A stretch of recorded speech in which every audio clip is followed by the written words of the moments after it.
This Patriot Day telecast presented by USAA.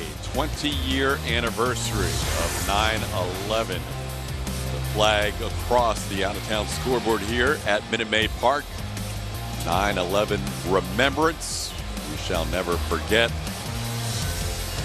Baseball, the focus tonight, but we'll also reflect back on moments 20 years ago as we get ready for the middle game of this three-game series between the Astros and the Los Angeles Angels. Hi, everybody, and welcome. September 11, 2021, 20 years since the horrific events of 9/11-2001. Todd Callis alongside Jeff Blum. Throughout the course of tonight, we will show you moments, including the memorial reflections earlier today in New York City as they paid tribute to all those fallen 20 years ago.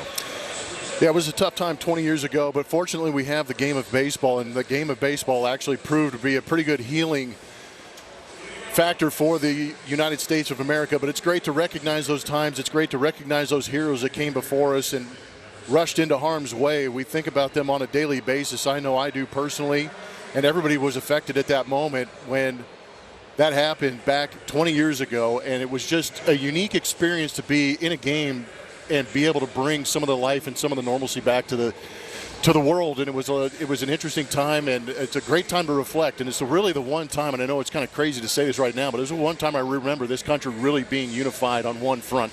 And hopefully we can remember that and respect that. No doubt about it. We will bring you moments throughout tonight about that 2001 season. We'll have Mike Stanton with us at some point tonight. He will be talking about that first game back at Yankee Stadium after 9/11. They played 2 weeks later, a game that I was at as well. So a lot of reflections tonight.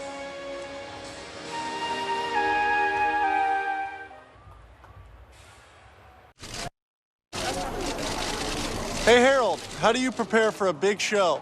Well, I just try to stay positive. Take it one show at a time and treat it just like any other show. How do you feel about the other analysts you work with? It's a great group of guys. We're all on the same page. I'm just happy to be here. What's your prediction for the season? We'll see what happens. It all comes down to execution in the studio. The pro player answers. He's still got it. The analyst of MLB Tonight, answering baseball's toughest questions on MLB Network. To the track, to the wall. He made the catch. Catch your team. Oh, what a play. My team. He lifts and makes the catch. Every team. As good as it gets. Only on MLB Network.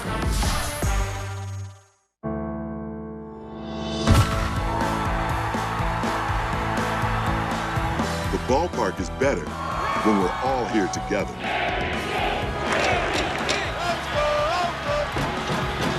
COVID-19 vaccines are safe and effective.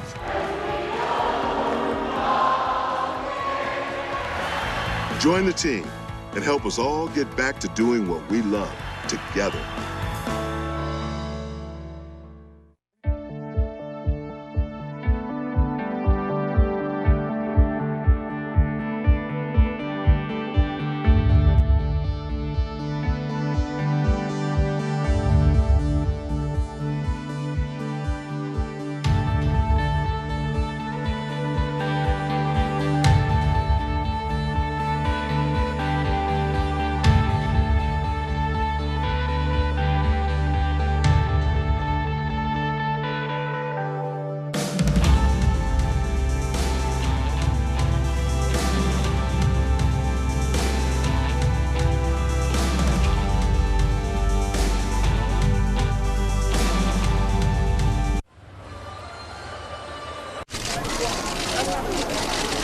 Hey Harold, how do you prepare for a big show?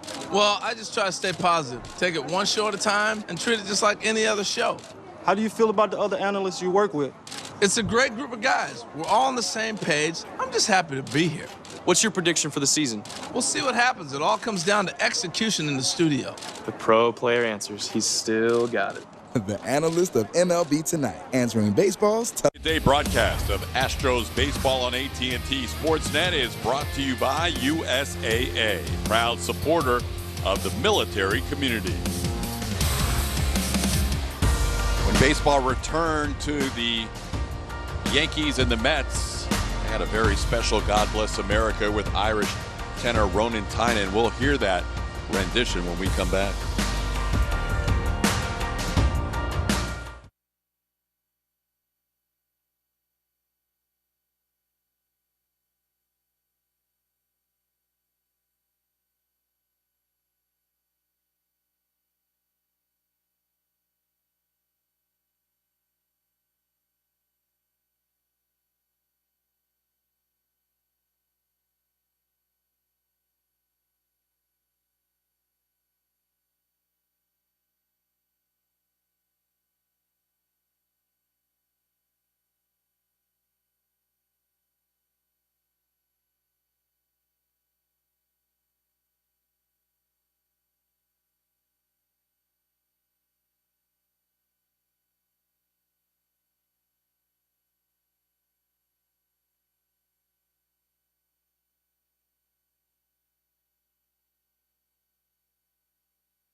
across the sea, let us swear allegiance to a land that's free. Let us all be grateful for a land so fair,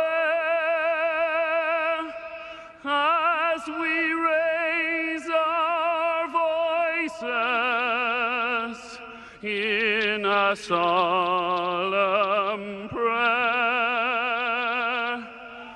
God bless America, land that I love. Stand beside her and guide her through the night with a light from above, from the mountains to the prairies, to the ocean, white with foam. God bless America, my home sweet home. God bless America, my home sweet home.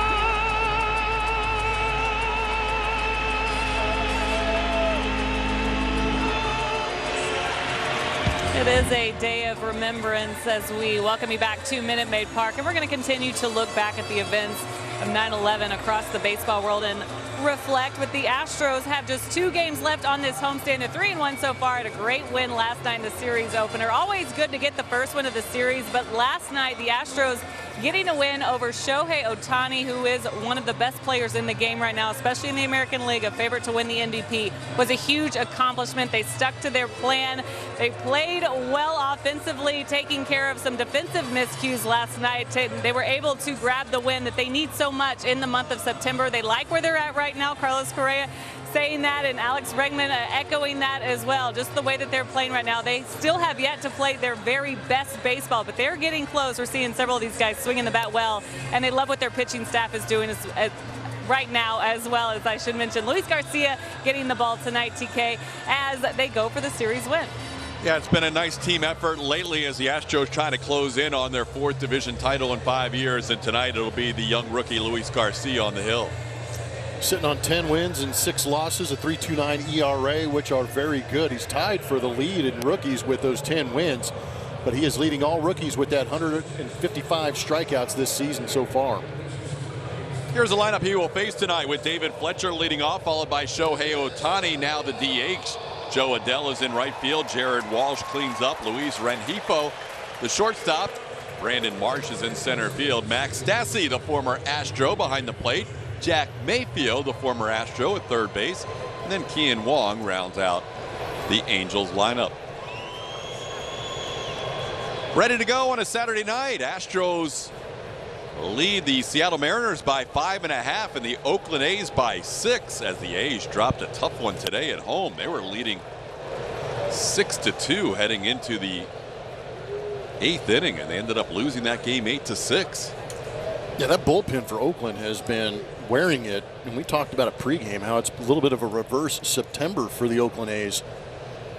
Have been losing games. They normally were the team coming from behind to win a lot of those, but this year it's been kind of the opposite, especially lately from that A's bullpen, as David Fletcher takes a strike. It's 1-1. So there you see the updated standings, with the A's dropping their 65th game of the year, and Seattle currently in second place by themselves. They have a game tonight against Arizona.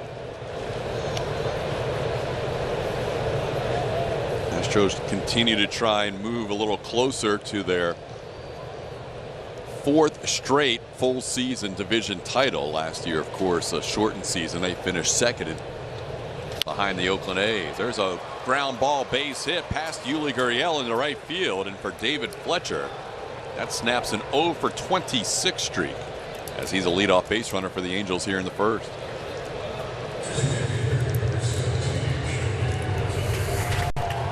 MD Anderson strike zone is going to show you why Fletcher went that way. Just a fastball away, gets on top of it and shoots it past Yuli, playing off the line.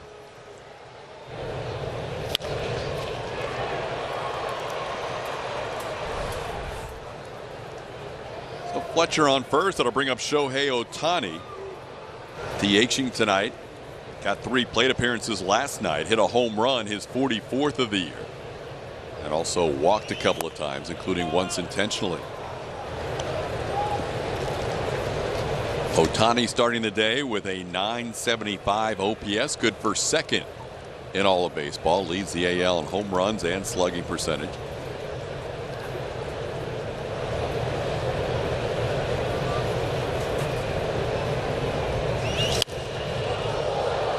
Fouled out of play. It's 1-1.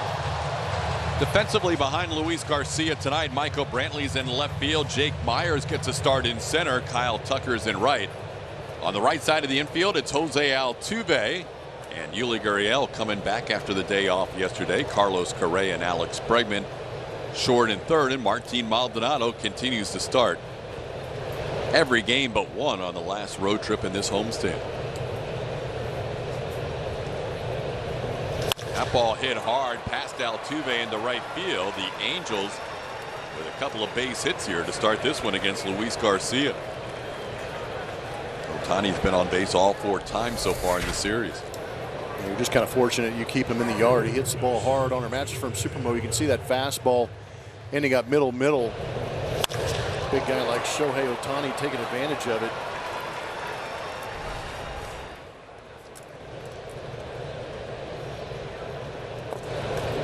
Joe Adell will bat. 22-year-old outfielder who's on a 7-game hitting streak.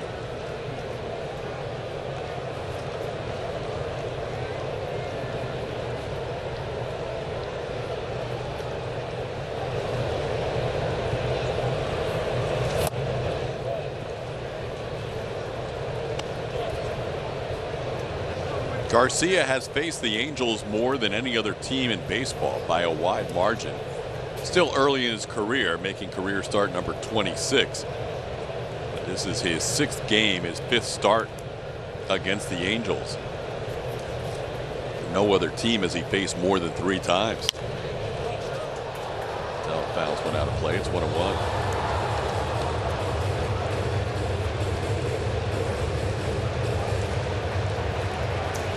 And in those games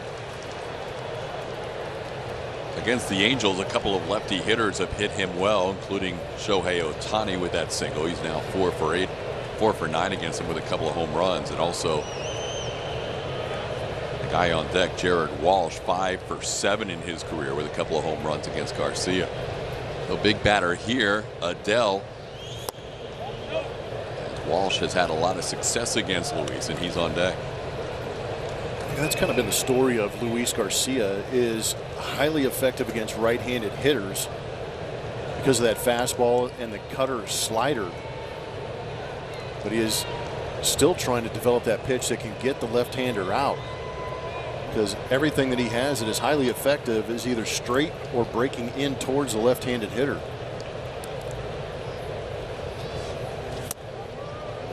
Off the plate, 3-1.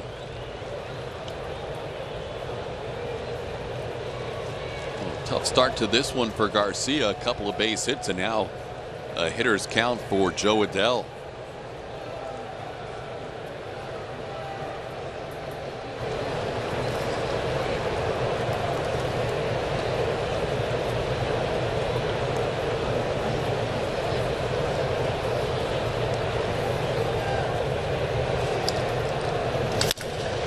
That's a broken bat on the 3-1 pitch that he fouls away. Count will go to 3-2.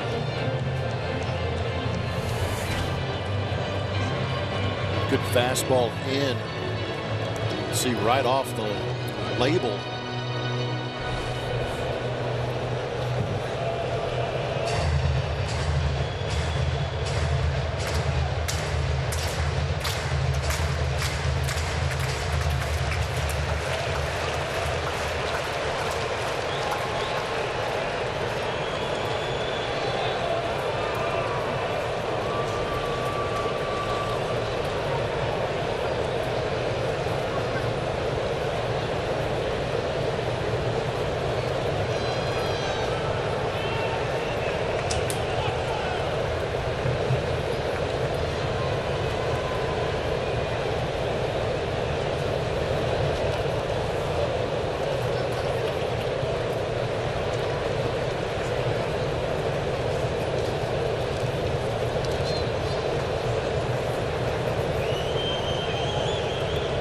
Count 3-2 on Adele. Garcia last faced the Angels on the road in Anaheim on August 14th. Went 5 innings in that start, allowed a couple of runs.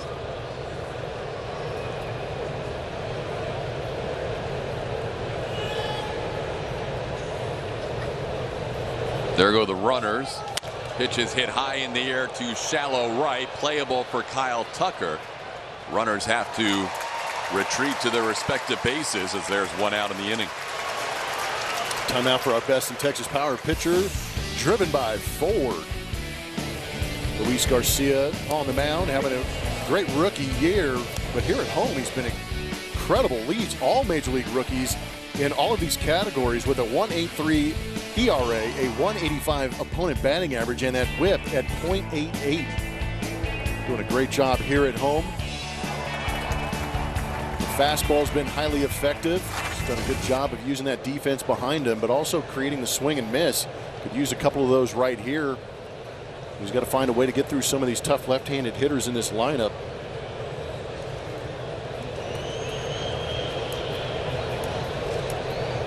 And that 1.83 home ERA is the best in the American League. Trailing just Jacob deGrom and Logan Webb in the National League. With a minimum of 50 innings pitched. This is the guy right here, Jared Walsh, who has given Luis Garcia all kinds of problems lately. 5 for 7. He's been on base 8 of the 10 times they have matched up in their career, including the last 7 times he's been on base. As he smokes this one into left center field, back on it goes Myers near the track, and it's off the wall. Myers will play it off the wall and hold one runner at third base. Ohtani, 1 run scores on the RBI double by Jared Walsh to give the Angels the early lead.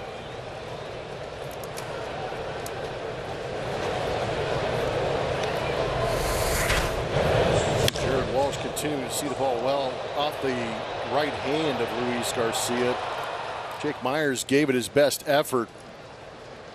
Still getting to know Minute Maid Park a little bit as he knocks this one down. He actually was pretty fortunate. It stayed at his feet and he was able to get it back in relatively quickly to keep Shohei Ohtani at third base. But Fletcher's going to score easily on that.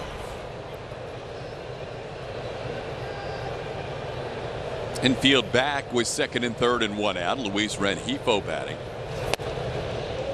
He takes a pitch off the plate for ball 1. 3 hits allowed in the first inning by Luis Garcia. Last start against the Angels on the 14th, and he allowed 6 hits. That's the most hits in any start he's allowed against Los Angeles.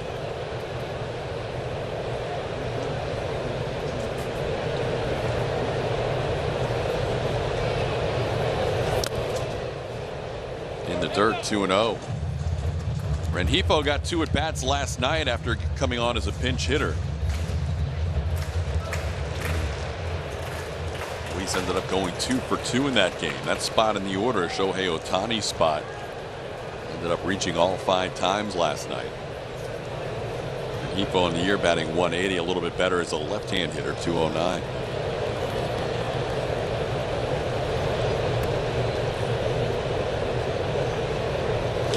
Ground ball right side with the infield back. That'll score Ohtani. Rengifo knocks in a run on a ground out, and the Angels take a 2-0 lead.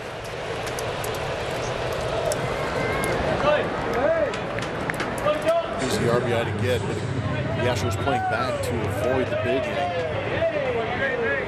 So trading that run for an out. Hopefully, Luis Garcia can get past Brandon Marsh and get out of this inning with only allowing 2 runs.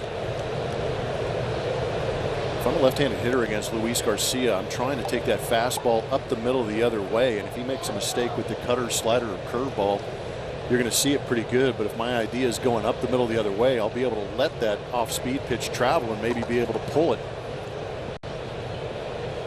See if he can't get any fastballs inside on some of these left-handed hitters.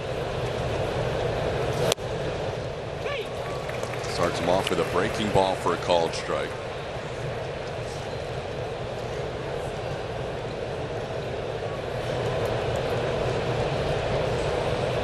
Other thing to watch for with Luis Garcia is the Astros have been very careful with his innings and his pitch count within starts.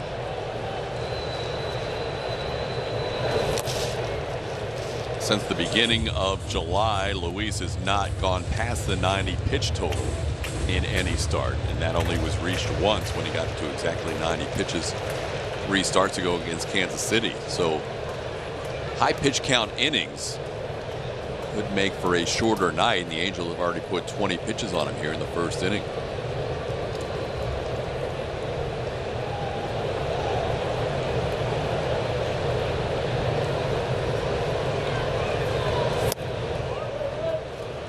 A little bit low, 2-1.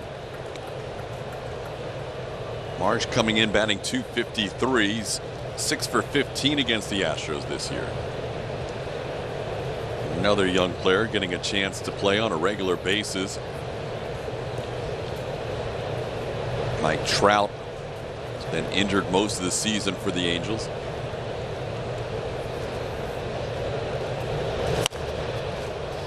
That one fouled out of play. And it's 2-2.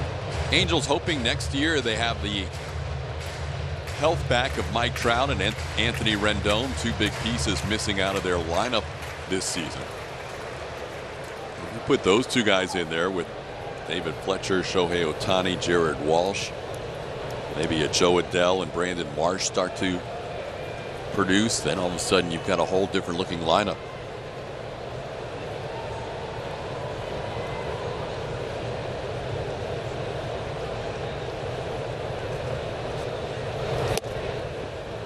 Off the plate with the changeup, it's 3-2.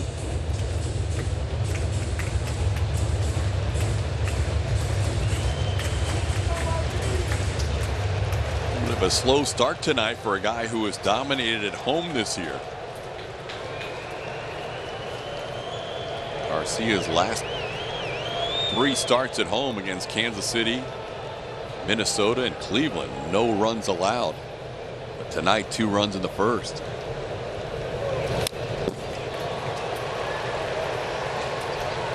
Really got Marsh to expand on that changeup.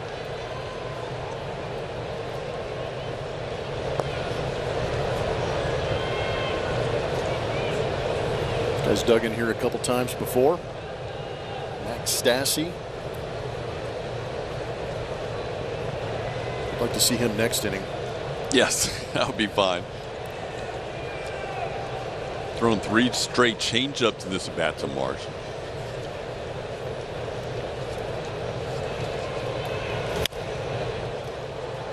Goes back with a fastball and fouled away.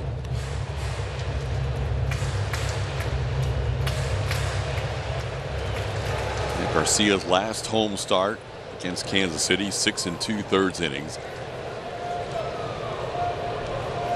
4 hit shutout baseball. Start before that at home, 6 innings of 2 hit shutout baseball. And the start before that at home against Cleveland, 6 innings of 3 hit shutout baseball. Tonight, Angels getting to him here in the first and still batting 25 pitches in, and now a walk allowed. That's 3 hits and a walk, and that'll bring Brent Strom out of the dugout for a visit with Luis Garcia here in the first inning.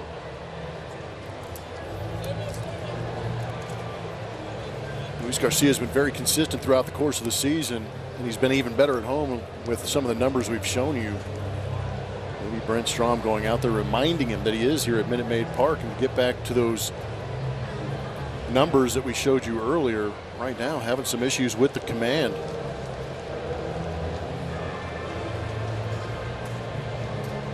So far, the lefty hitter, Shohei Ohtani, a base hit. Jared Walsh, an RBI double. Brandon Marsh, a walk. Switch hitting Luis Rengifo hit into a ground out, but drove in a run.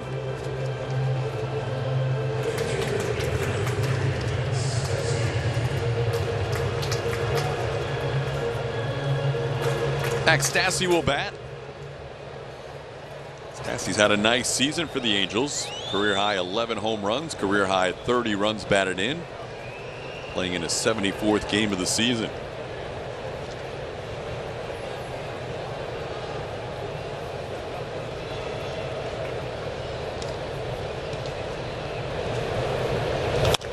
Hits this one to the right side. Altuve has it come up on him, stays with it. The throw just in time to get Stassi. Jose Altuve hung in there to make the play to get Stassi by less than a step and save another run from scoring. 2 runs in the inning on 3 hits. 2 men left on base. Astros will have Altuve, Brantley, and Bregman due up. Sometimes you might not feel ready for the moment. With Roman at your side, we got this. You can take care of erectile dysfunction discreetly. So that you're ready. Roman ready.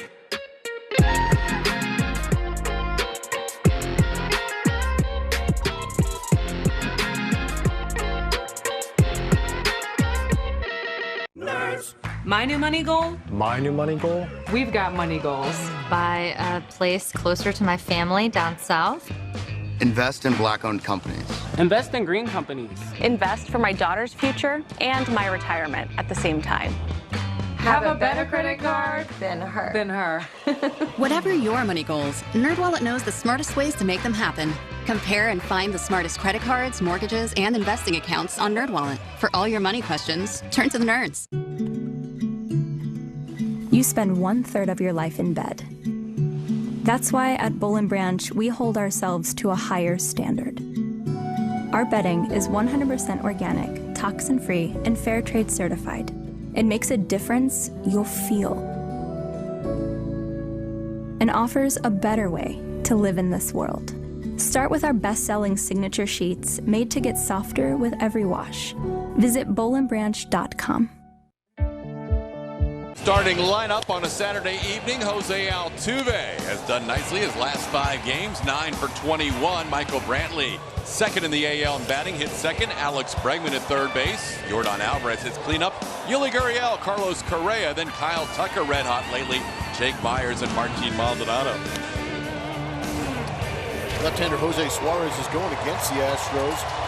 This will be his 20th game and his 11th game started this season.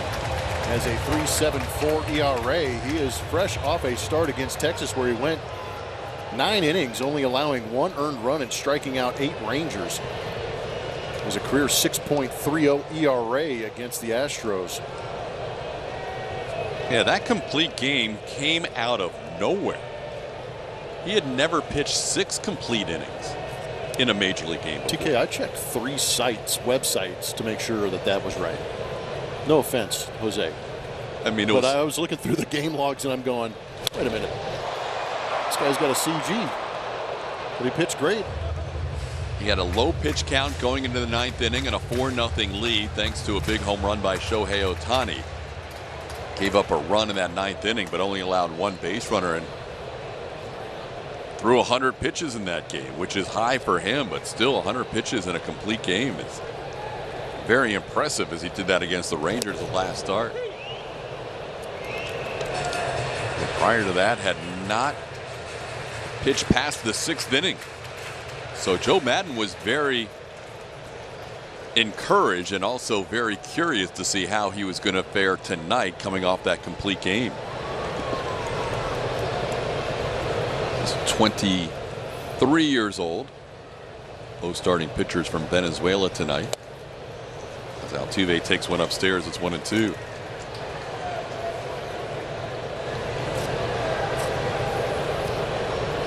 It's got pretty good numbers even when you dig deep. Pretty similar in xERA, that FIP just above.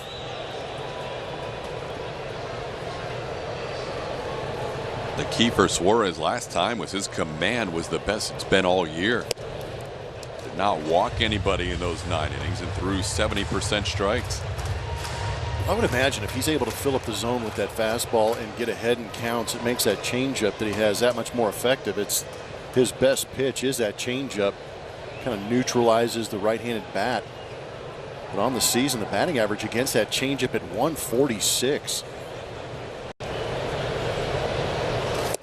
There you go, Blummer on cue. He throws it with a 2-2 count and picks up a strikeout of Jose Altuve to start this one. He's got good arm action on it, good fade. You can see him turning it over almost as if it's tailing away from Jose Altuve, who is well out in front. That changeup is the reason why he has reverse split numbers. Lefties hit him pretty well. Kind of reminds me of Tom Glavine. Tom Glavine was a phenomenal fastball changeup guy, but left-handed hitters got to him because he didn't have that big curveball or the slider breaking away from left-handed hitters. And to the point where there were actually some switch hitters that I knew that would hit left-handed off Tom Glavine, the left-handed pitcher, to take away the changeup. Wow. Facing Michael Brantley here. Michael starting the night hitting .316, which is second in the American League to Vlad Guerrero Jr. He's about due to go on one of those Michael Brantley patented runs, racking up multi-hits. This might be the guy to do it against.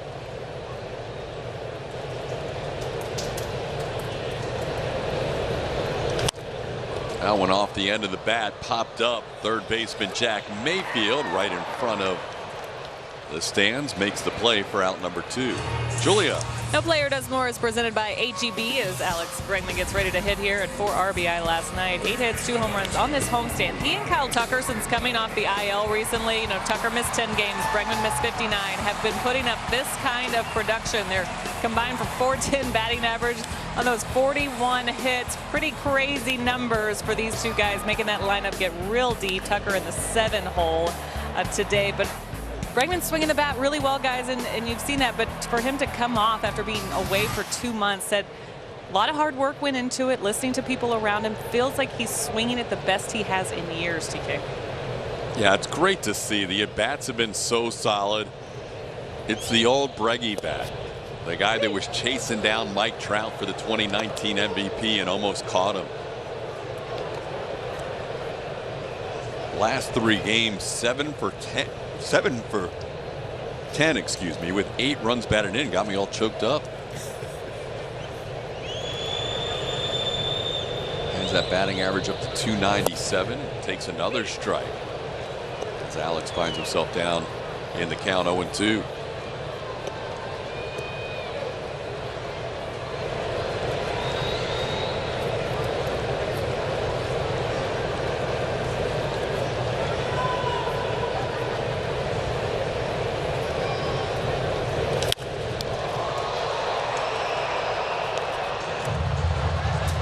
Overall, that 10-game hitting streak has Bregman hitting .297 on the year.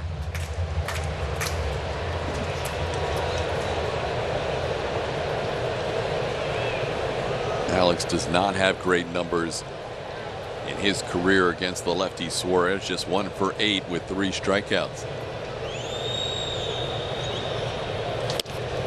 Takes a fastball up, and it's 1-2. Astros winning last night, their 82nd win of the season. That is the 6th straight full season the Astros have had a winning record, not counting last year's shortened season.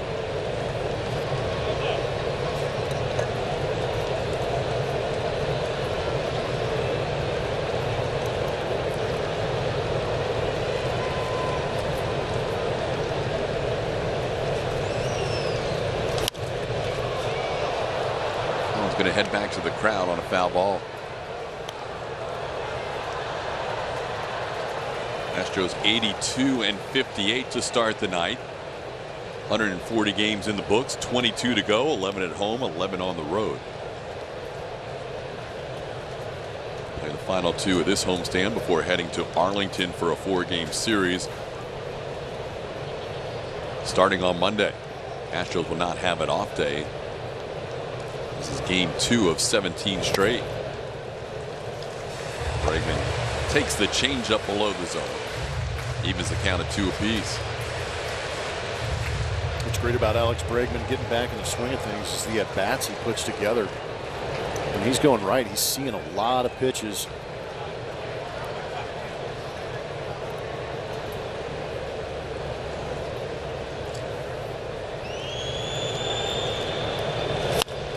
Hooks that one foul. This is another example of one of those at bats. It's not a pitcher he's had great success against, but he's battling down 0-2. I would imagine Alex knows who he has done good against and who he has not. And he probably focuses a little bit more against the guys he has not done well against because he wants to change that. He's doing a good job of trying to recognize that changeup early enough to stay back.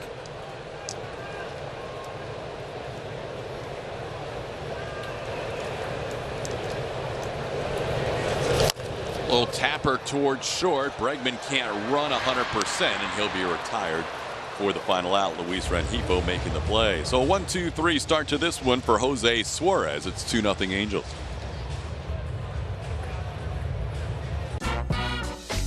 You love to cook, but it's hardly a snap. Well, what if everything you need for a delicious meal was just left at your door? With oven-ready meals from Home Chef, you throw it all in the oven-safe tin and count down to delicious. Don't need that, or whatever that is. Make, plate, garnish, and enjoy. No prep, no mess, just amazing recipes, fresh ingredients, and hot out of the oven happiness. Delicious, meat simple. Get $80 off your first month at homechef.com. Ooh, tortoise.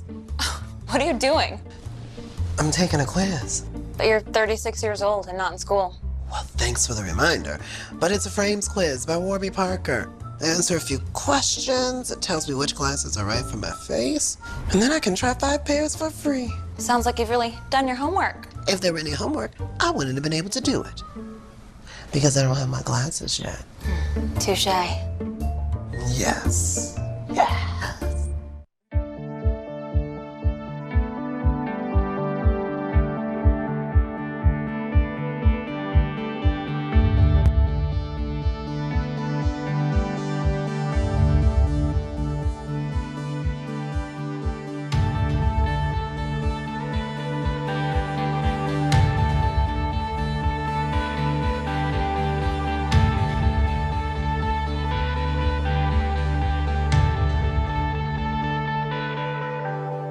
Poll time here on AT&T Sports Net. Make sure you're following on Twitter in an all-time playoff bracket. Which tandem of Astros historical starters would you use to start games 1 and 2? Dirker Verlander, J.R. Richard, Mike Scott, Randy Johnson, and Dallas Keuchel, or Garrett Cole, Roy Oswalt. Those are your options today. Get on, vote on Twitter. We'll reveal some results later, TK. All right, quite a tandem choice right there. We head to the second inning. The bad news is Luis Garcia giving up 2 runs in the first inning. The good news is last time he started, he gave up 3 in the first to San Diego and then shut them down the rest of the way for 5 2/3 innings of 3-run baseball. So hopefully he'll follow that same pattern tonight after giving up a couple of runs in the first frame as he faces Jack Mayfield here.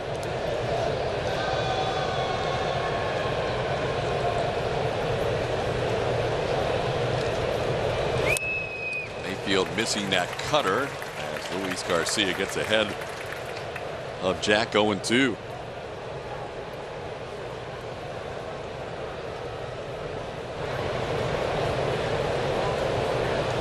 Rocks into his little dance step delivery and delivers a little bit low for a ball, 1-2. Mayfield getting a chance to play on a regular basis now. Played shortstop last night. He and Luis Rengifo are kind of splitting starting shortstop duty since Jose Iglesias was let go. That one fouled away. And Tonight, Mayfield getting a chance to start over at third base.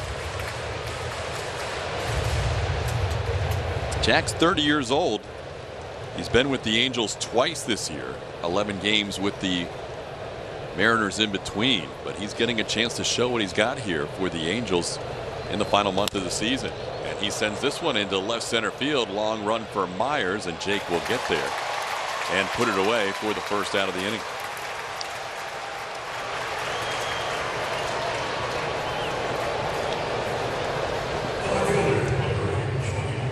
One out, base is clear. That'll bring up Kian Wong.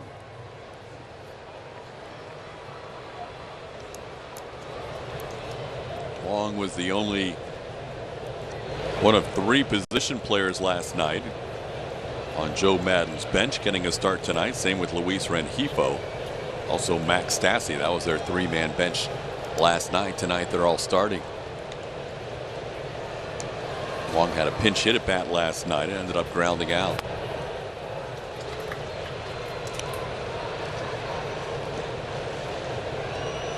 Kian Wong was recalled the 5th of September, just 6 days ago. It was the 7th time this year he has gone from Salt Lake City to the big league team.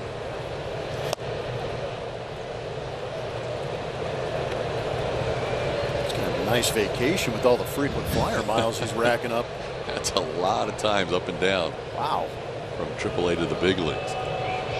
Younger brother, Colton Wong, a longtime Cardinal, is now over in Milwaukee. Little punch shot into center, and that's going to be soft served into center field for a base hit. Well, Kian Wong, a 2-0 single into center, and the lefties continue to be on base tonight against Luis Garcia. That's now 4 out of 5 that have reached. Fastball in, tied up Wong, but he was able just to elevate it and lift it into center field, not hit very hard. A lot of the notes said how good the fastball was here at Minute Maid Park, but it's been giving up some hits today.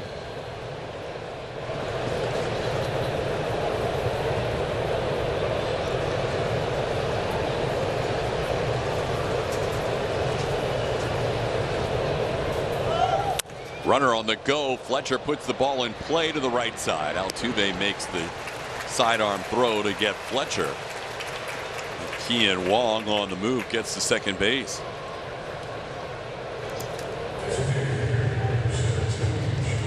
This week on Astros Bases Loaded, the Astros gear up for the stretch run by adding a familiar face. Plus, Carlos Correa gives us his blueprint for game day preparation. All that and more on Astros Bases Loaded all season long, only on AT&T Sportsnet.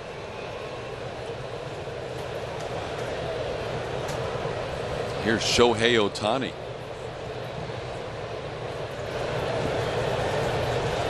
Ohtani singled to right field his first time up and scored a run.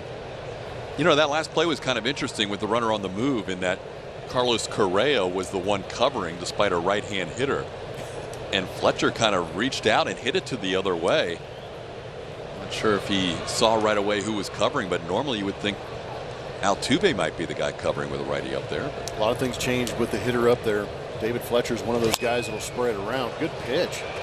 Gets in on Ohtani, who flies down the line, and Altuve has to hurry to make the play, which he does. That is a nice comeback inning for Luis Garcia. 1 single, 1 man left on base.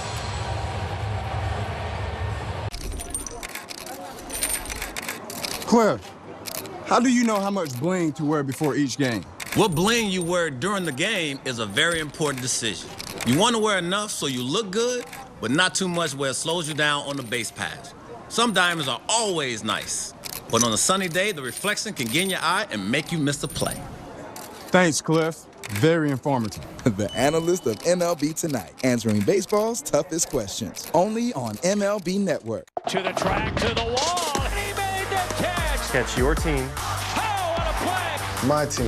He leaps and makes the catch. Every team. As good as it gets. Only on MLB Network.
It was September 21st, 10 days after the events of 9/11, and Mike Piazza hit a home run that helped so many throughout the country, but especially in that New York City metropolitan area.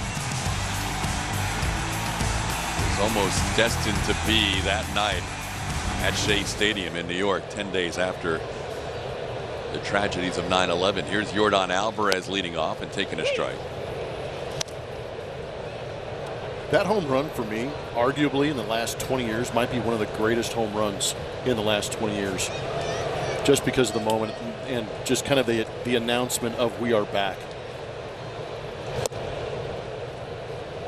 Coming against the Atlanta Braves, it was an emotional night. New York City police and firefighters on the field before the game. You saw MLB allowing the players to wear hats of the police or firefighters throughout that series, and especially on that night, September 21st. So many emotions swirling around that stadium. They did a great feature on MLB Network about all the people that participated in that game on 9/11, and especially guys who grew up in that area and called New York home before they played in that game. One of them was John Franco, who was a relief pitcher for the Mets at the time and ended up retiring with the most career saves for a left-hand hitter, or left-hand pitcher, excuse me. He still lives in that area, grew up there, pitched for the New York Mets. 2-2 the count to Yordan Alvarez facing Jose Suarez here to lead off the bottom half of the second inning. Here's Dusty Baker talking about that moment with John Franco. I was just watching something yesterday. You know, one of my former teammates, Johnny Franco, before he got traded, he was talking about, he was on the Mets at the time, and I was watching,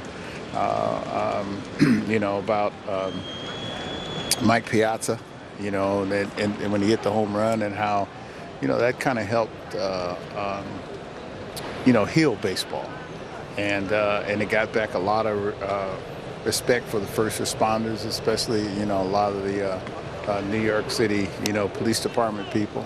And then everybody actually got real, you know, much nicer in New York as well, you know, because like it kind of humanized us all, and just let us know that life and death and terrorism, you know, far outweighs baseball, and let us know that we need to do something to clean up this world. That's his reflections on 9/11. 3-2 the count to Alvarez as he takes one inside, ball 4. That is another walk drawn by Yordan Alvarez, who has now drawn a walk in 4 consecutive plate appearances going back to last night. Sounds like a pretty healthy respect for Yordan Alvarez. I had a chance to catch up with Joe Madden before the game, and he was more than highly impressed about the plate appearances that he saw from Yordan Alvarez last night, taking pitches just off the plate. I don't think Joe is excited about facing Yordan 19 times a year as an opposing manager. I would imagine game planning against him is going to be highly interesting. And he's still just 24 years old. He's still trying to figure it out. Come on.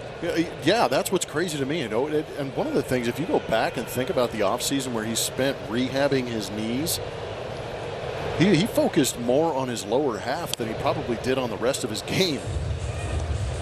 So showing up into spring training, getting that swing right, and we've seen flashes, but for him, I wonder if he feels 100%. I wonder if he feels like Yordan Alvarez of 2019. Feels like he's running as well as we've ever seen him. This ball's cued to first, and that's a fair ball. They get the out at first, and then Yordan tagged out on the double play. Yuli Gurriel hit it right down the line, but it was right on the bag, so it made it an easy double play for Jared Walsh.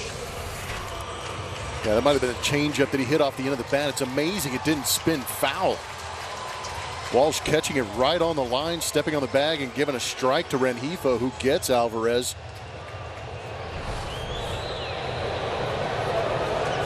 But I agree with Joe Madden.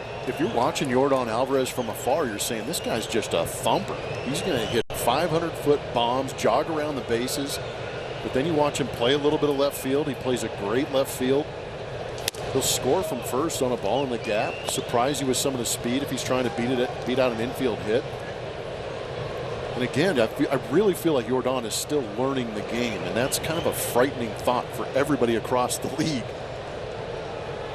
Because he got 28 and 91 this year. Yeah, I mean, he's an accidental 30 and 100 guy. Correa gets blown up on that pitch as he breaks his bat and pops one up to first base. So a good inning for Suarez after the initial walk. It's a double play and a pop-up. And we're through 2 with the Angels in front 2-0. I love the Boys and Girls Clubs because they help you believe that you can make it to the big leagues. Big leagues of what? Law. Art? Construction? Baseball? How'd you guess? For 25 years, Major League Baseball has partnered with the Boys and Girls Clubs of America to help kids make it to the big leagues of anything. Cliff, how do you know how much bling to wear before each game? What bling you wear during the game is a very important decision. You want to wear enough so you look good, but not too much where it slows you down on the base pass. Some diamonds are always nice, but on a sunny day, the reflection can get in your eye and make you miss a play. Thanks, Cliff. Very informative. The analyst of MLB Tonight, answering baseball's toughest questions. Only on MLB Network.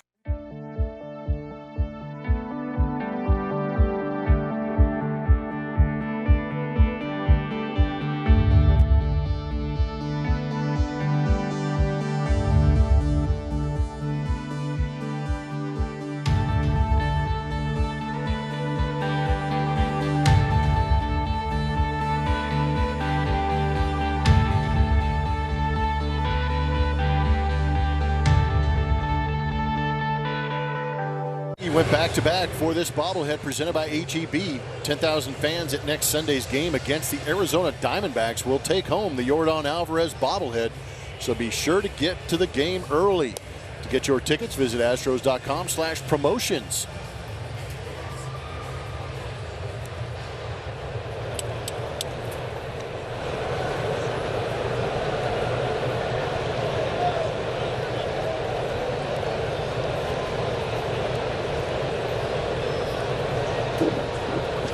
Third inning baseball. Luis Garcia giving up a couple of runs in the first inning, now facing Joe Adell, the number 3 hitter.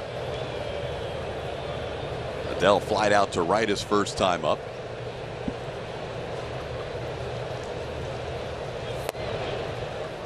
First pitch misses down and in, ball 1.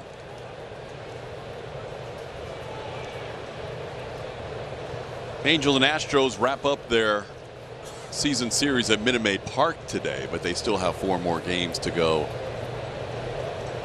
in Anaheim. That'll be the final road trip of the year for the Astros.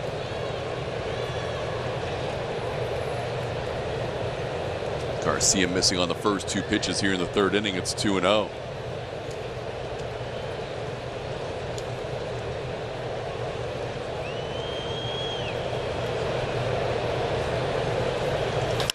Ball hit well in the left field, and Joe Adell now has a hitting streak of 8 games with a line drive single in the left.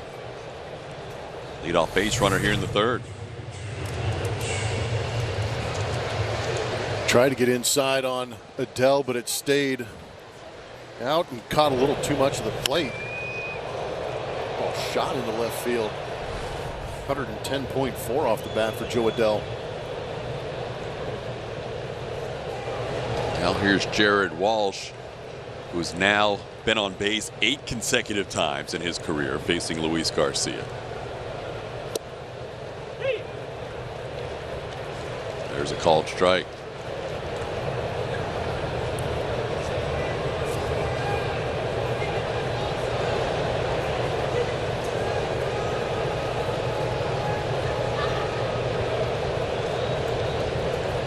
Walsh doubled in the first run of the game into left center field his first time up.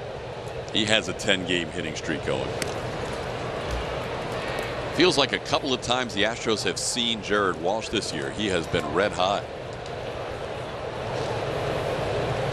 During this 10-game hitting streak, he's now 15 for 34 with 3 home runs and 9 runs batted in.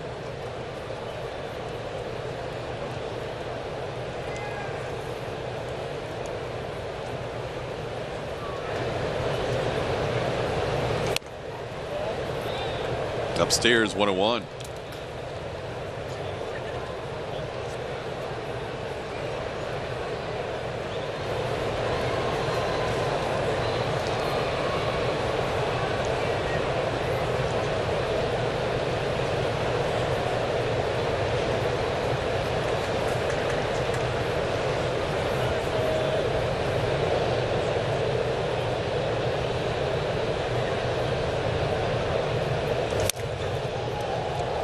Took a little piece of the bat with him on that changeup.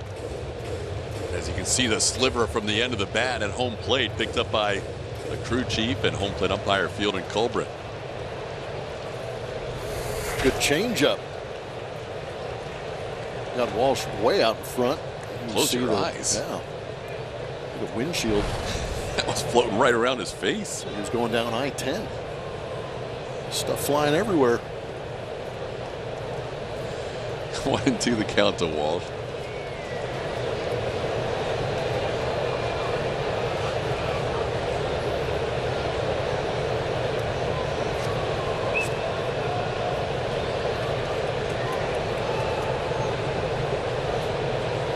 One of the reasons Albert Pujols was let go was to give this guy a chance to play on a regular basis. Having a nice year for the Angels. 82 RBIs now, with that RBI in the first inning to go along with 26 home runs.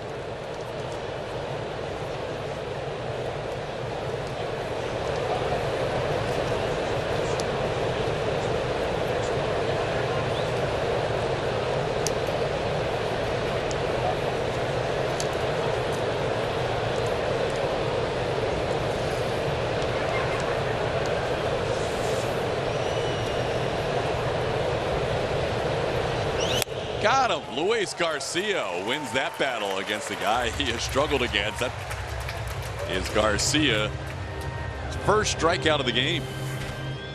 Cracked the code. Remember how you did that? He missed that one by a pretty good amount of space. Slowed him down with that changeup and then rushed the fastball at 92. That was impressive. Now Luis Rengifo, RBI ground out his first time up.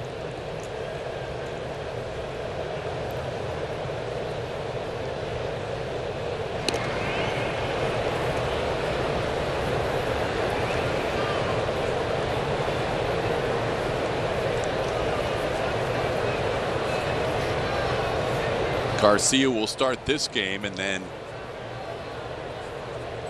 he will not start again until the second game of the next homestand.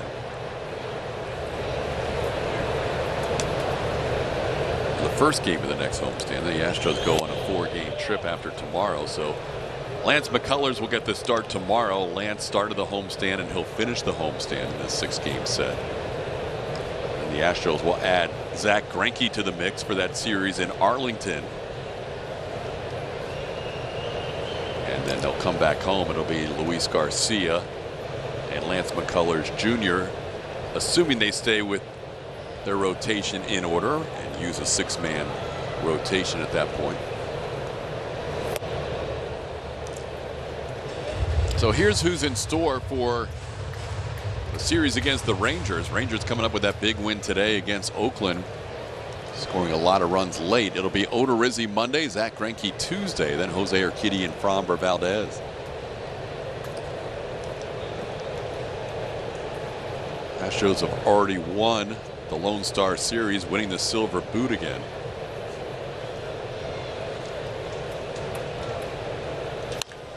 Rengifo drills one deep to right field. Luis Rengifo has his 4th home run of the year. A 2-run home run into the seats and right. And that makes it 4-0 Angels.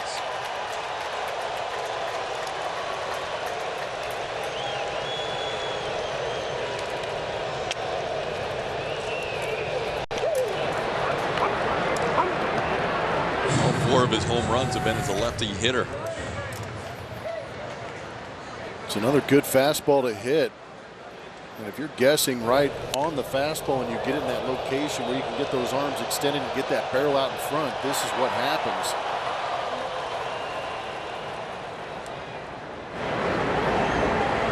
Rengifo has driven in 3 of the 4 runs tonight. Here's Brandon Marsh. Marsh hits a line drive past Yuli Gurriel into right field. He'll take a big turn and hold up. Tucker gets to the ball in a hurry. That's 3 hits in the inning. And the Angels really swinging the bats well tonight against Luis Garcia, who normally doesn't give it up a whole lot of hits. 8's his career high. Again, that's that curveball I was talking about earlier that comes back to that left-handed hitter. If it's not located where you want it, down or down and away, it gives the opportunity for the hitter to see it a little bit longer and put a swing on it.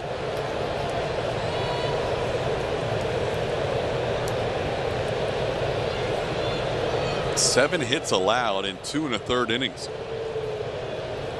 Career high 8 hits against Garcia came on August 1st in San Francisco, and that was in 4 2/3 innings. This ball down the line, but foul. Max Stassi at the plate.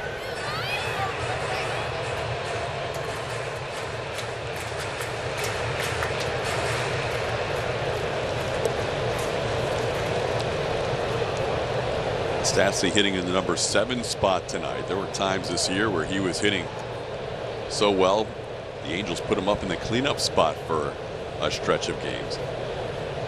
He was American League Player of the Week the 2nd week of June.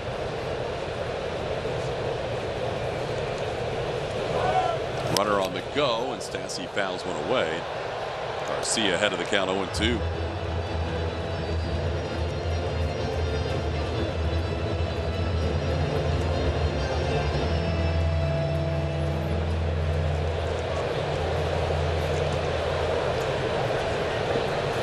Garcia in his previous 5 outings against the Angels had not allowed more than 3 runs in any outing.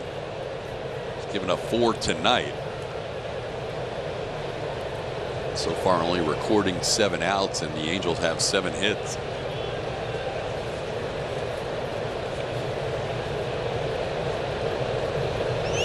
That's a little bit up.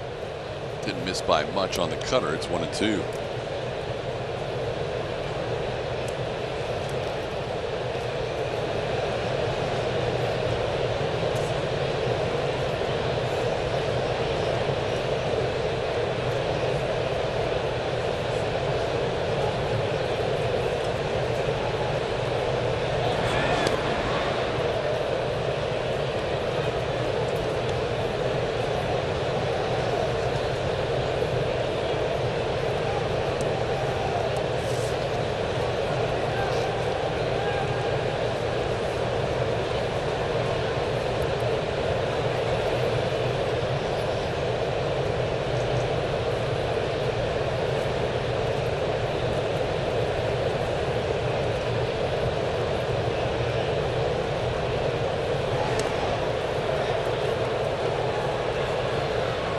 Luis knows that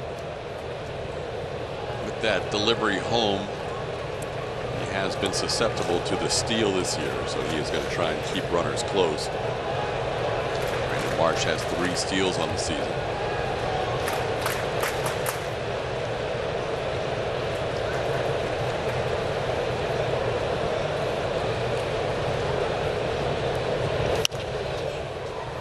Stassi stays alive, 1-2.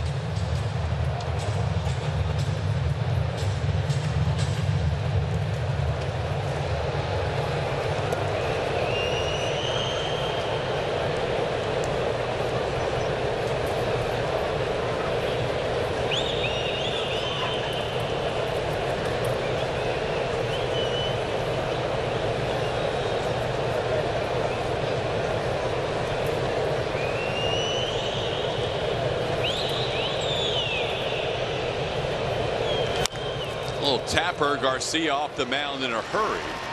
He'll make the play to get Stassi at first base. Brandon Marsh moves to second.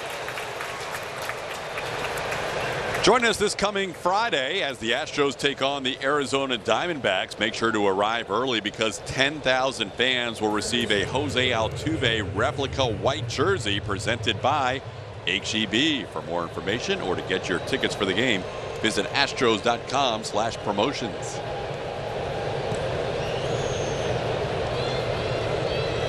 Two outs, a runner in scoring position. Here's Jack Mayfield. Mayfield flied out to center field his first time up.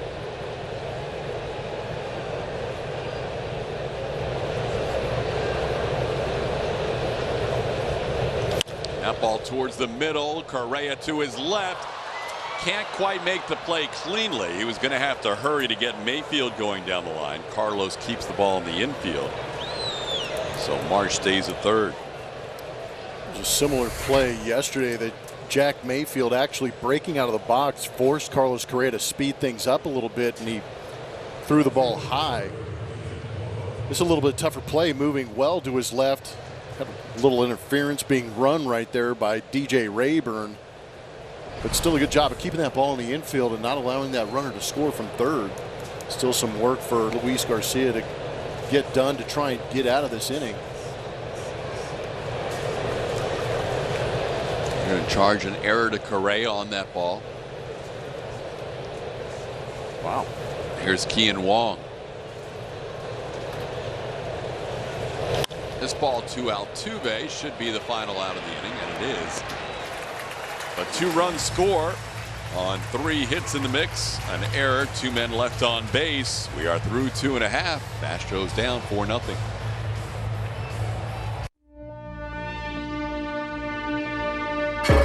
Allbirds worships the ground you run on because it's the only ground we've got. That's why we're focused on natural materials with supernatural abilities. Things like eucalyptus fiber that wick sweat, dry quick, breathe easy, and fit great the natural way. Nerds! Oh, thanks. It's cool. I can. No, I got it. Sweet unholy cobalt. Is Brad's card better than mine? Better sign-up bonus? Better travel perks? Is that how Brad took that trip to Barcelona? Wait, Barcelona? Barcelona? Steve, I got it on NerdWallet. Ah. You said all that out loud. Want a better credit card? We've got you. From the best rates to the best rewards, for all your credit card questions, turn to the nerds.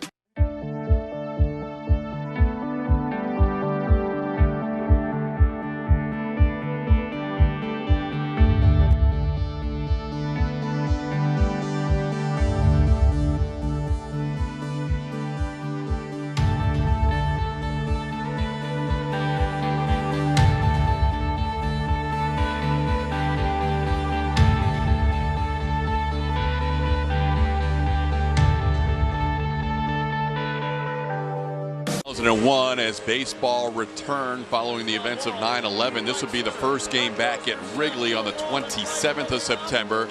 Sammy Sosa carries a flag around the bases after a home run to right field.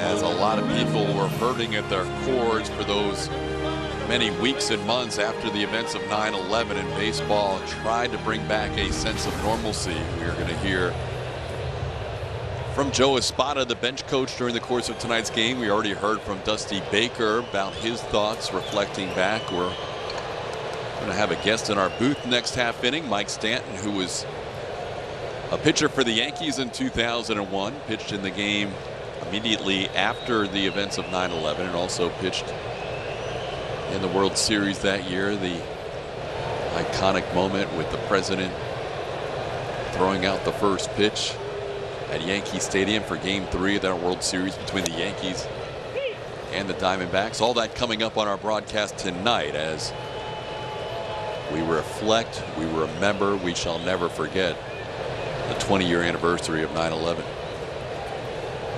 Here's Kyle Tucker leading off the bottom half of the third inning. Astros with a little work to do. Not a bad guy to have leading off the inning here, as hot as Tucker has been. He is hitting .533 during a 4-game hitting streak. finds himself down in the count here to Jose Suarez, 0-2. Suarez has picked up where he left off, coming off that complete game 1-run outing against the Rangers in his only start in September. He has faced the minimum here through 2 innings for the Astros. Yeah, he may have found something in that Texas start. Tucker into center field. Brandon Marsh back a few steps. Will put it away for the first out of the 3rd. The Shiner Spotlight falls on. How about the youngster Jake Myers? Since August 1st, he has 29 hits, a .302 batting average, and he is slugging .490. And that leads all rookie center fielders in that span since August 1st. Miles Straw getting traded at the deadline. James Click saying the reason why is that guy right there, and it has translated from AAA to here in the big leagues, where he's put together some great at-bats and had some big hits for the Astros. Now it's up to Dusty Baker to try and find some of these young players some consistent at-bats, especially down the stretch when you're heading into a potential postseason. We've been seeing Myers get starts against lefties primarily lately. Sitting .343 against lefties with a .971 OPS. He has fallen behind Suarez here, 0-2. Jake in his 22 starts with the Astros this year, hitting .314 with 4 home runs.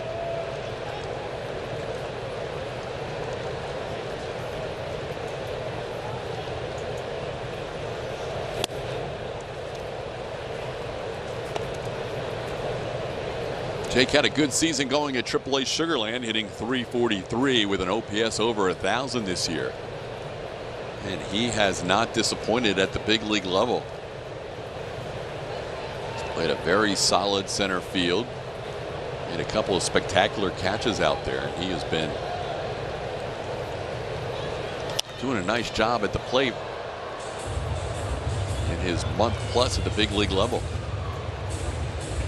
We mentioned at the beginning of this homestand, that'll be one of the things to shake out here in September for Dusty Baker and his staff, is who ends up being your center fielder come postseason time, assuming the Astros continue to lead in the AL West and qualify for the postseason.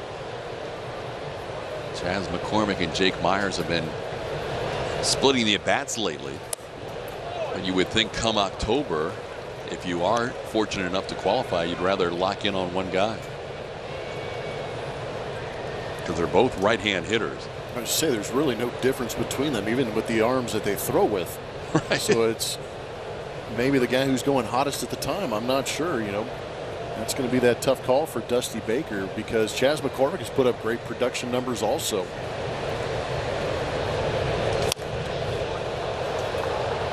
But just to talk a little bit more about Jake Myers, I think that if he's the better defender, then he might be the option. Because his at-bats are, you know, Chas McCormick's going to drive in his runs. Jake Myers is going to have his great at-bats. But I think the one thing that might give one guy the edge over the other might be that defense, just because there's really no expectation. Everything you get from Chas McCormick and Jake Myers is going to be a bonus at the plate. But playing defense behind your pitching staff is probably the more paramount thing to have, as he just got a very good changeup down in the zone called on him. 2-2 changeup finds its way into the strike zone at the knees, and that is the first strikeout for Suarez. Second strikeout. Now, Jake's going to be frustrated. He thought he had a pretty good take on that one, but it did look like it grabbed a portion of the zone at the bottom.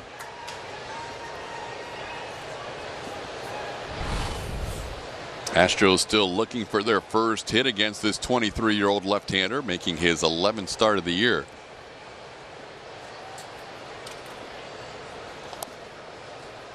When he faced the Astros earlier this season, it was here at Minute Maid Park out of the bullpen and pitched 4 innings in long relief. After they used an opener, Suarez pitched 4 innings of 1-run baseball that game.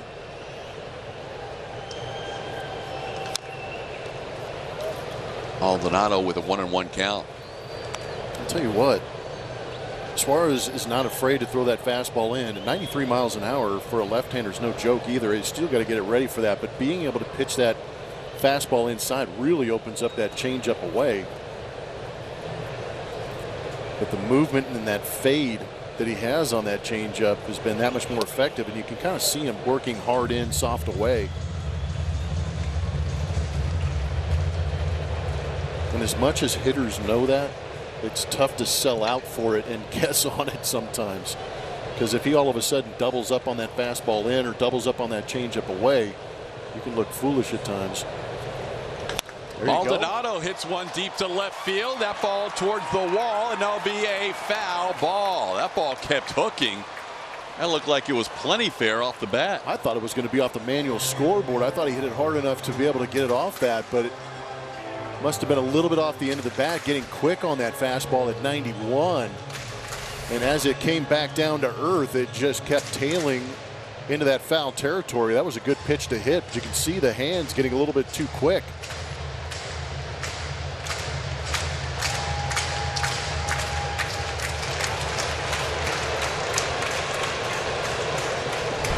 Maldi with a 2-2 count.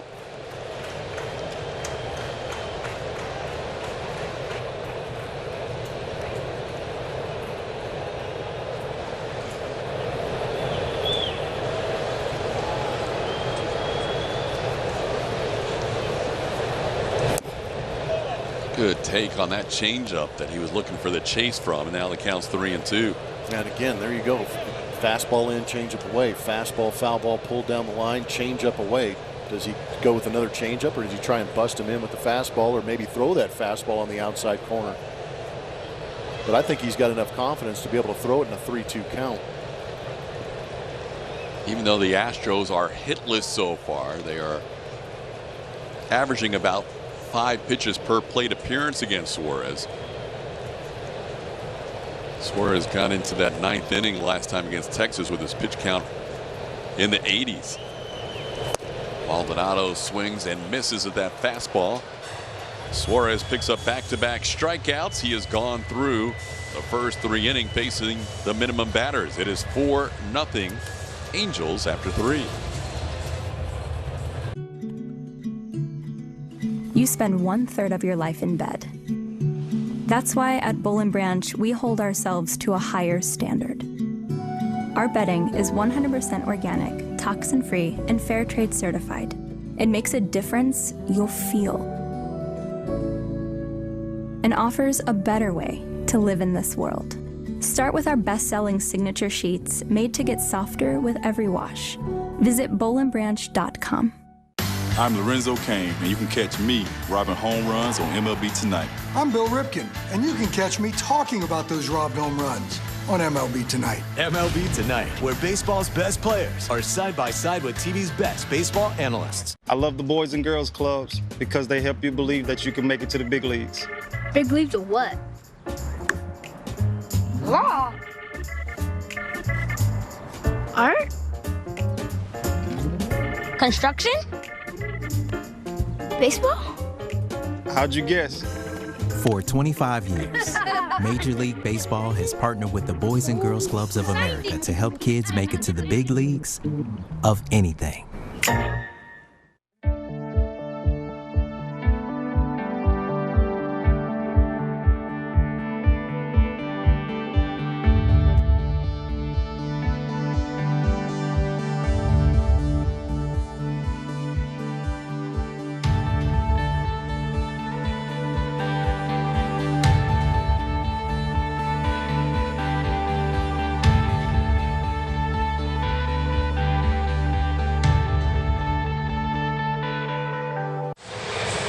Join Major League Baseball, its clubs and players as we pay tribute to those whose lives were lost on September 11th, 2001.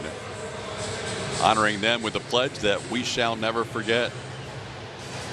Scenes from earlier today at the Memorial Pools in New York, where the towers once stood. We are pleased to be joined by Mike Stanton here in the booth. Mike, thanks for joining us tonight. No problem. I know you were part of that 2001 Yankees team. What emotions stir through you thinking about the 20 years since? It's just incredible that it's actually been 20 years. You know, we all have those moments in our life that we say, I will never forget where I was. One of the other ones I have was when the Challenger blew up, the Space Shuttle Challenger. But, it really seems like it was, just a year or two ago. It really doesn't seem like it's 20 years. And the emotions are the same as they were at the time, which was complete and total shock. You felt like it was a nightmare that, please, let's just wake up and we can go back to our normal lives. But this is our normal lives now. You were on that team. Baseball shut down for a while. You guys started out with a quick trip on the road, and then you came back September 25th, and you pitched in that game, first game back. Tell us about the emotions that night. Well, yeah, we opened back up. We were on September 11th. We were supposed to play at home that night. So obviously everything gets shut down.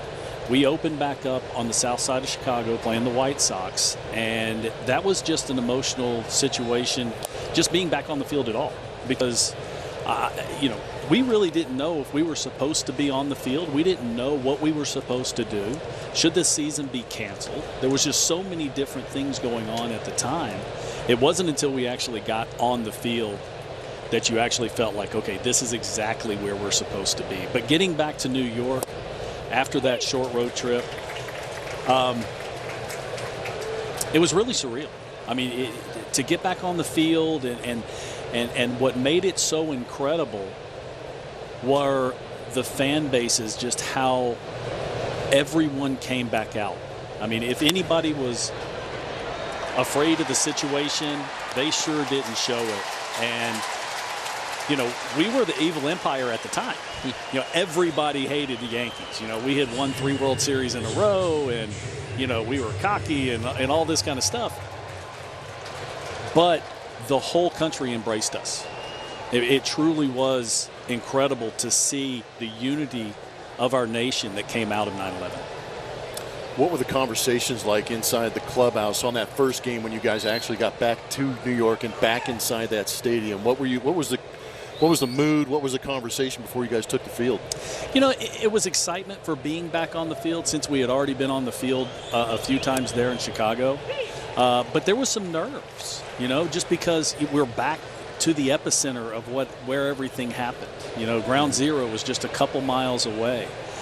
But the Yankee fans, the Met fans, just baseball fans, they just showed up in droves to support us. It was truly remarkable to see, just in one thing that happened in the country, that everyone kind of flipped over.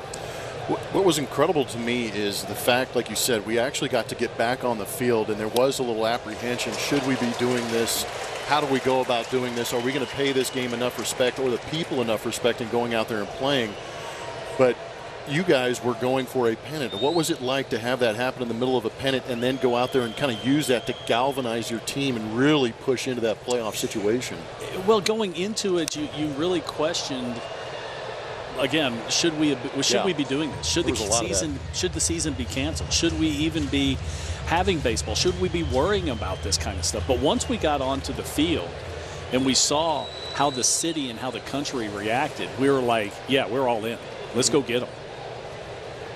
Luis Garcia with a 1-2 count to Shohei Ohtani, misses low. So you guys get to the postseason. You guys were in the midst of your incredible run. You beat the A's, you beat the Mariners, won 116 games. And then the World Series, and it's against Arizona. And the first 2 games were in Phoenix, and then you guys come back for Game 3, and that had to be maybe the most memorable night. It truly was incredible, and every time I think about it, I still get goosebumps. Seeing President Bush stand on the mound, raising his thumb. He was as nervous as anyone because Jeter had already set him up to fail.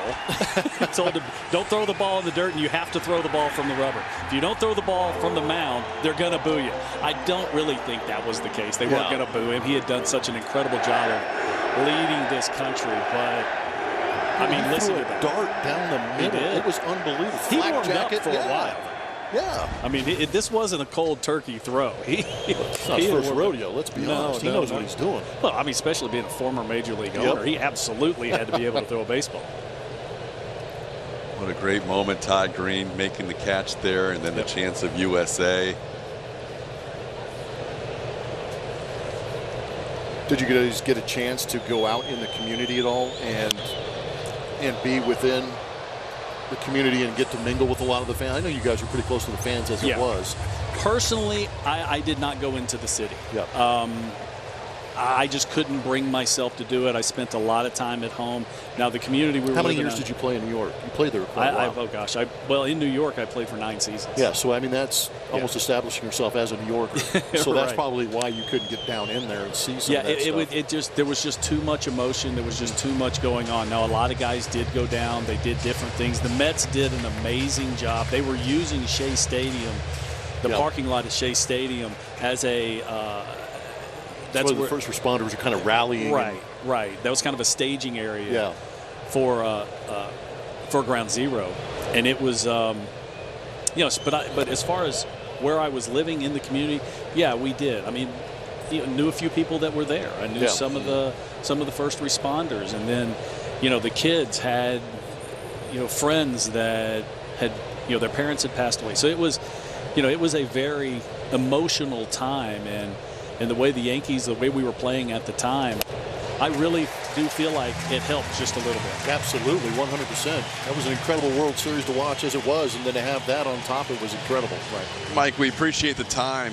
20 years. Thanks for the reflections. It doesn't feel like that long. Not at all, but we owe it to the younger generation. Actually, we owe it to the people that we lost, that we need to make sure that the younger generation knows exactly what we went through back then. So we have to always remember. Believe it. We shall never forget. We'll be back.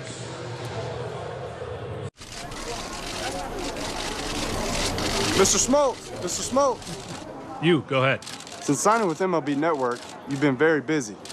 You've done pitching demos, game analysis, and color commentary for live games. How are you able to juggle so many roles as an analyst? It just comes naturally, I guess. The analyst of MLB Tonight, answering baseball's toughest questions, only on MLB Network. That's why he's a Hall of Famer. I'm Lorenzo Cain, and you can catch me robbing home runs on MLB Tonight. I'm Bill Ripken, and you can catch me talking about those robbed home runs on MLB Tonight. MLB Tonight, where baseball's best players are side by side with TV's best baseball analysts.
Nothing. Angels lead the Astros. Astros need to get to work here. Second time through the lineup facing Jose Altuve. We thank Mike Stanton for being with us in the top half of the fourth inning. We didn't get a chance to mention in the top half of the inning that the Astros actually made a change in their lineup. As Michael Brantley has left the game, Jose Siri took over in left field. So Siri now batting in the second spot. He'll be hitting right behind Jose Altuve now, and we'll try and get a word on Michael Brantley, who popped up in his lone at bat tonight.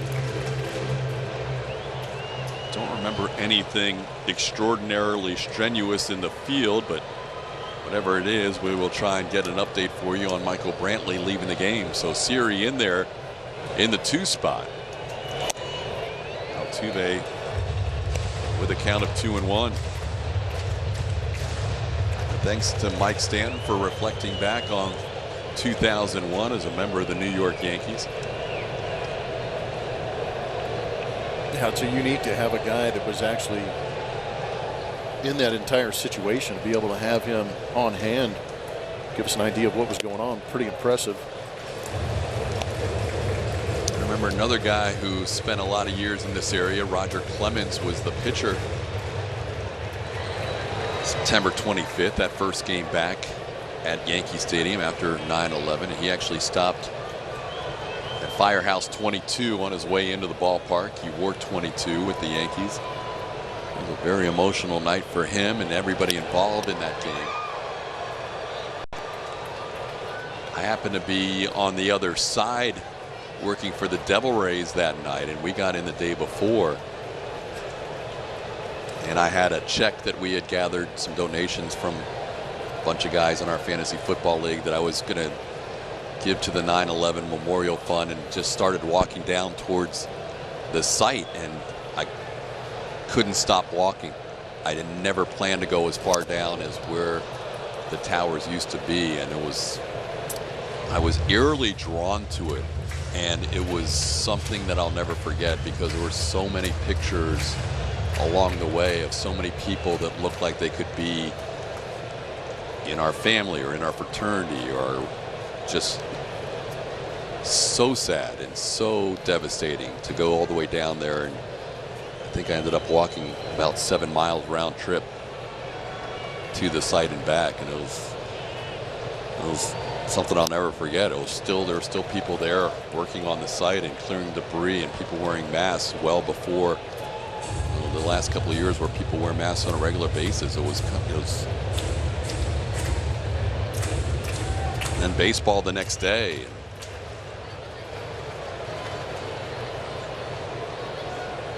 Somehow, some way, the country came back with baseball being a small part of it in the return to normalcy. But that was some difficult days as Altuve goes down on strikes here to Jose Suarez, who has struck out Altuve twice and now has 4 strikeouts in the game. Altuve had only had 1 strikeout in the month before tonight. Both on changeups. That was actually a little bit of a curveball, kind of backed up a little bit.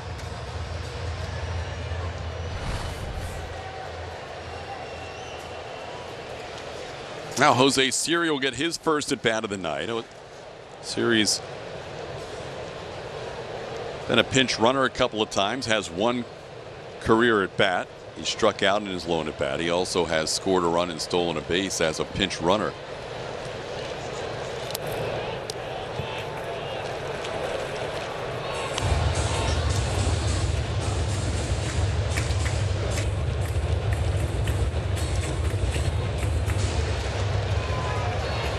So Siri getting his second plate appearance as a major leaguer, hitting in the spot of Michael Brantley. We mentioned Suarez being a reverse split guy. Lefties hitting much better than righties against him, but only 2 lefties left in the lineup now with Alvarez and Tucker.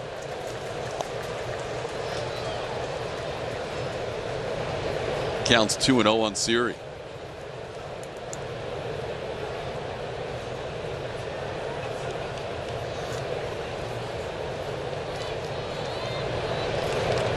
Siri, another guy who was having a big season at AAA Sugarland this year, getting a chance here late in the season to be added to the roster. 2-0 pitch is fouled out of play.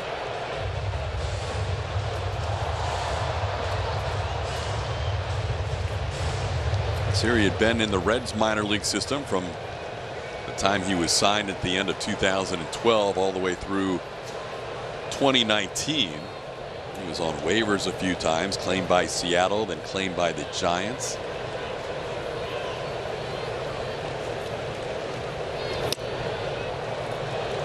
Misses that fastball. It's 2-2.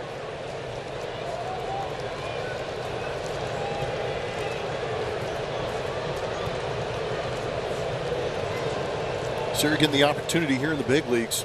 Talked about the road that he has taken to get here. He's got a crazy amount of speed. He's got a good arm.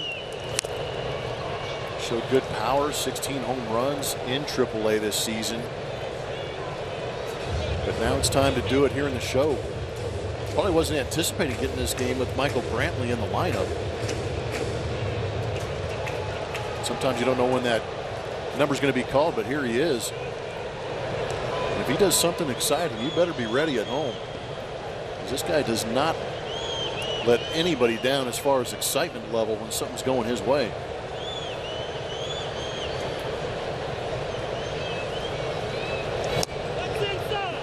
Inside, pretty good take on a 2-2 pitch, and Siri has a count of 3-2.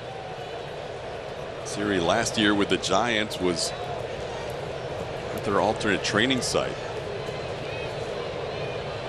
Never made it to the big league level. He was top prospect for a couple of years in the Reds minor league system.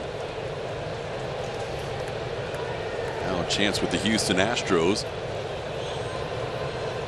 At age 26, turning 26 earlier this summer.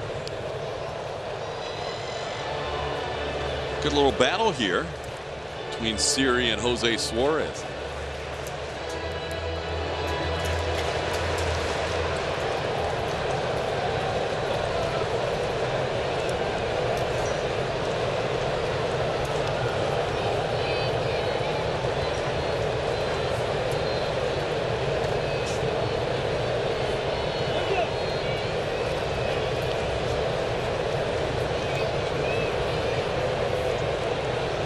Again, the Astros don't have a hit, and and Suarez has faced the minimum so far. But they're still putting a decent amount of pitches on him. Facing his 11th batter of the game, and this will be his 60th pitch. He's averaging more than 5 pitches per plate appearance. Another foul ball out of play. So if nothing else, this will be a quality at bat for Siri. We mentioned Suarez is not a guy that normally will get to 100 pitches. This will be the 9th pitch of this at bat.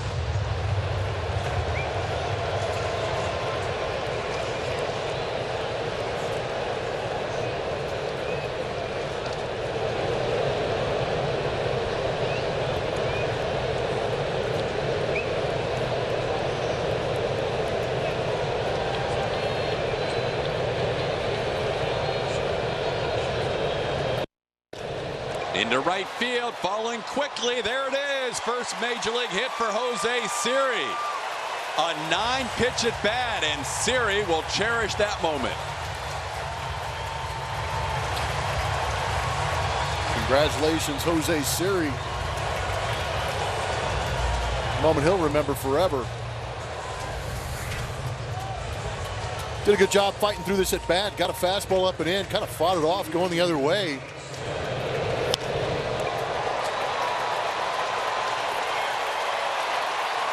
Welcome to the club.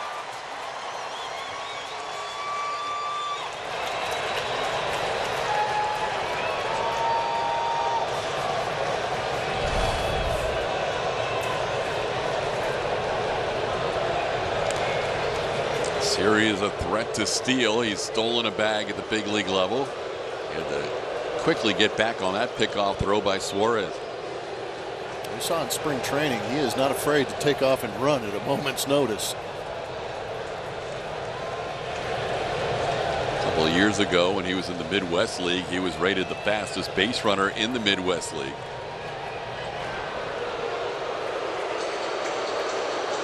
That was actually a few years ago. That was back in 2017, but he's shown some good speed in his short time here at the big league level.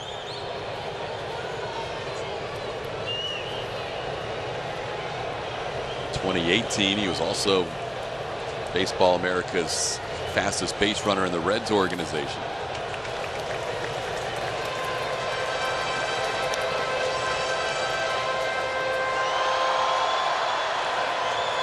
Tell you what, we get to see Suarez out of the stretch a little bit, and he's concerned about Siri over there at first base. Maybe get a pitch up out over the plate that Alex can drive and see some of that speed of Siri going around the bases.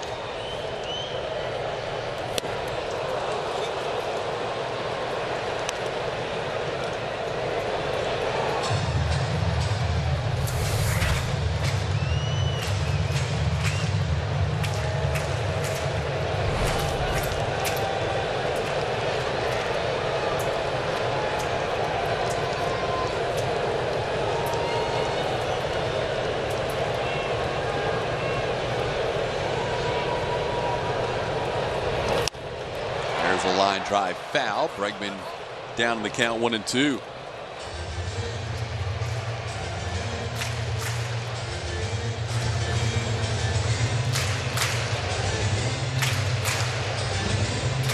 Scoreboard reads 4-0 in favor of the Angels, out hitting the Astros 7-1.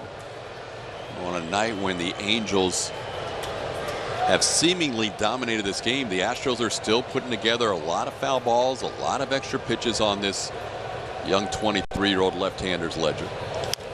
And what that means is, even though they have 12 men in their bullpen, there's a good chance that Suarez, who went 9 innings in his last outing, will have a shortened outing tonight despite not allowing much traffic.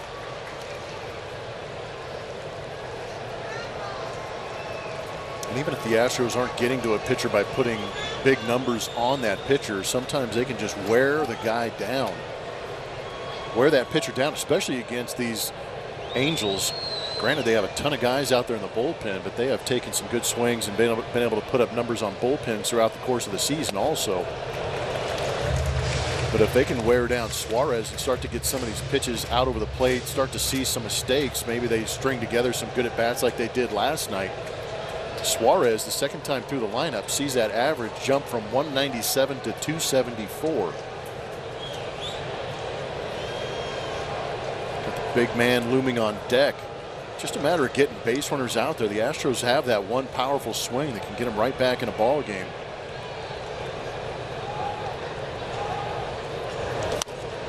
That is the 22nd foul ball of the game for Astros hitters, and a lot of them with 2 strikes. It's exhausting and frustrating for a pitcher because you think you've made your pitch and they foul it off and you've got to come back and try and make another one. It's like an inning and a half worth of foul balls. It is. Fans love it. Yeah, a lot of souvenirs tonight.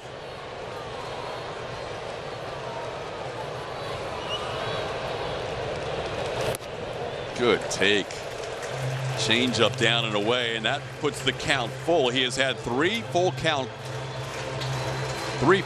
in this inning. Altuve struck out, Siri singled, and now we'll see what Bregman does. I imagine they may put Siri in motion here with as well as Bregman's been making contact lately. I agree. Siri's job is to make sure that Suarez is going home. Oh, he picked him off. It's a tough throw to Walsh, but he is safe at second base. He got picked off and still made it in there. Yeah, I'm not sure why Siri looked back at the first baseman. Just put your head down and go and use that speed. But you get a really good idea of what that speed can do. If it's not a perfect exchange between the pitcher and the first baseman, you can see Jared Walsh having to reach to his left and then stumble a little bit before he gets that throw over there. It was not a good throw.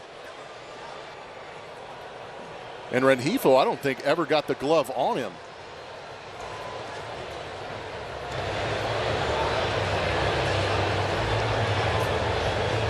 So he's picked off, and he still makes it in ahead of the throw. Lee Myers out there, the assistant athletic trainer, is. Looks like the middle finger got jammed into the bag. He's might have a little bit of a bleeding situation.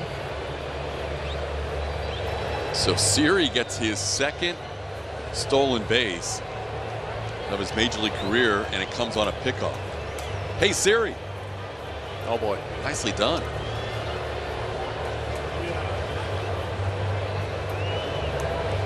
I just hope it's not enough to be able to affect his swing or how he grips the bat. Guess what he's going to have tomorrow? An oven mitt. That's right. He'll be part of the oven mitt brigade. You know what? Sometimes, too, I didn't see exactly where the feet of Rengifo were. Sometimes you go diving into a bag and there's a combination of players. Watch the left foot and the left hand. See him getting near Rengifo's cleats. Might have gotten a spike or a finger caught on a spike.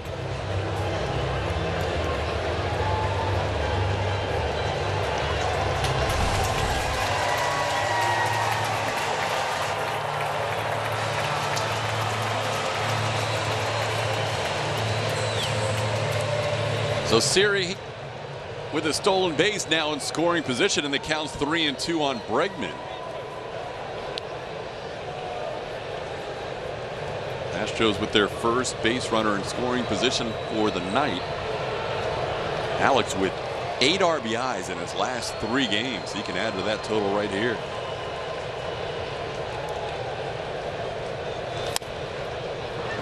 Another foul ball. Tough play for Walsh on that pickoff. Yeah, you know the speed of the base runner, so you've got to be relatively quick and perfect about it. But you can see with that bad throw, he's stumbling to his feet. Probably didn't get a great grip or a release on that ball.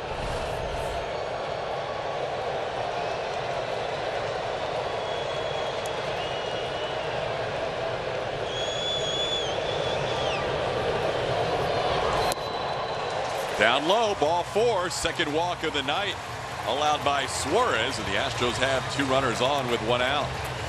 And now a word from Topo Chico. Inspired by a legend, beloved in Texas. Topo Chico Hard Seltzer Spike Sparkling Water. Available now. Big spot for Yordan Alvarez with the Astros down 4-0, looking for a little offense. Yordan has walked and then been erased on the bases on a double play by Yuli Gurriel.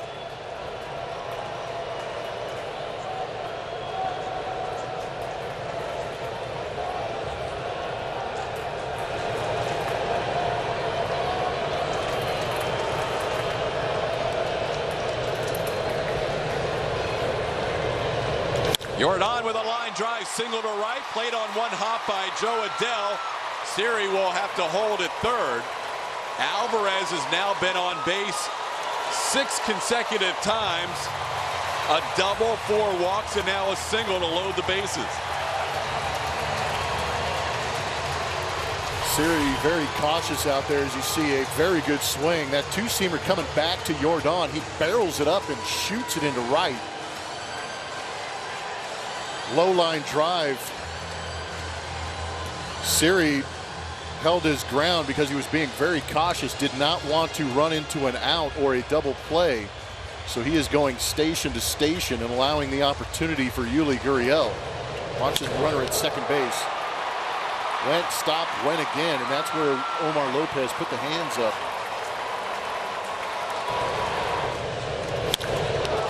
Young base runner trying to make the right read.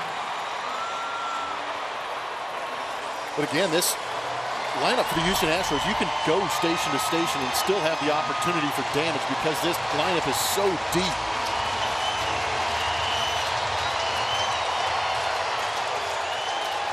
Yuli Gurriel batting with the bases loaded and 1 out.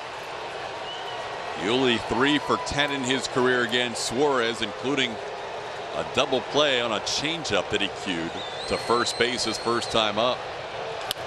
Line drive foul on the first pitch.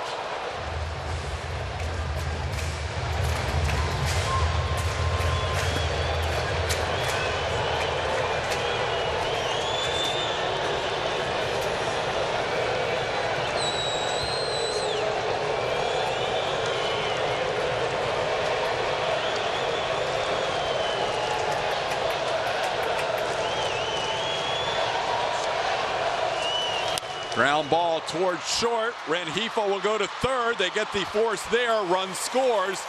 Fielder's choice. And the Astros get their first run of the night. It's now 4-1.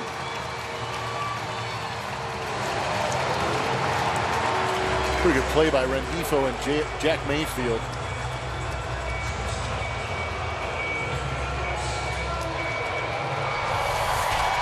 Does lead to the Astros' first win of the game. But Rengifo, after he picked that, only had one play, was to get that out at third base. And some good footwork by Jack Mayfield, moving and catching that baseball. Not out of the woods at all with this guy at the plate. Carlos Correa grounds one to short. Rengifo will make the throw to first in time for the final out of the inning. 2 hits, a walk. Astros get their first run across, still trail 4-1 after 4. I'm Lorenzo Cain, and you can catch me robbing home runs on MLB Tonight. I'm Bill Ripken, and you can catch me talking about those robbed home runs on MLB Tonight. MLB Tonight, where baseball's best players are side by side with TV's best baseball analysts. Mr. Smoke, Mr. Smoke. You, go ahead. Since signing with MLB Network, you've been very busy.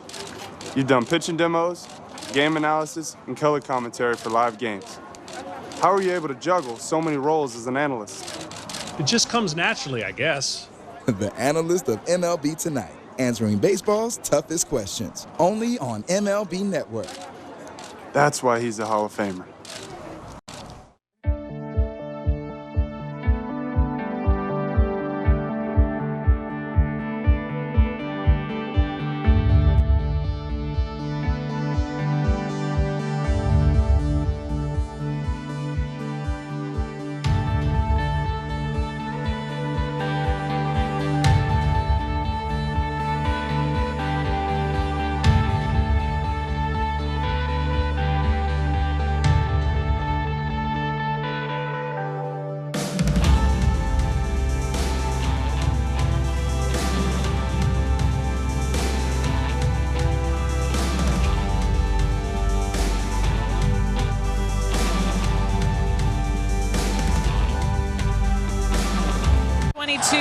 Season are now on sale. Secure your seat for another great year of Astros baseball and enjoy great benefits like postseason access. Visit astros.com/season tickets to learn more.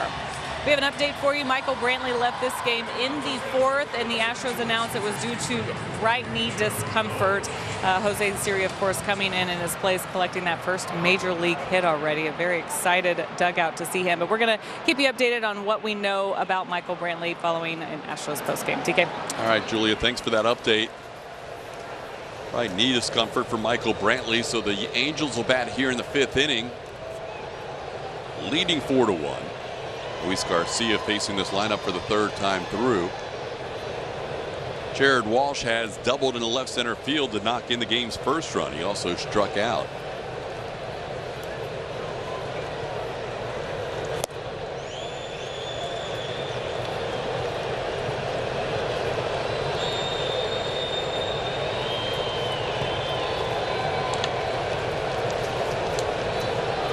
Garcia facing 21 batters through 4 innings compared to 15 batters that Suarez has faced through 4 innings. Yet Suarez has thrown more pitches through 4 than Garcia, 74-72.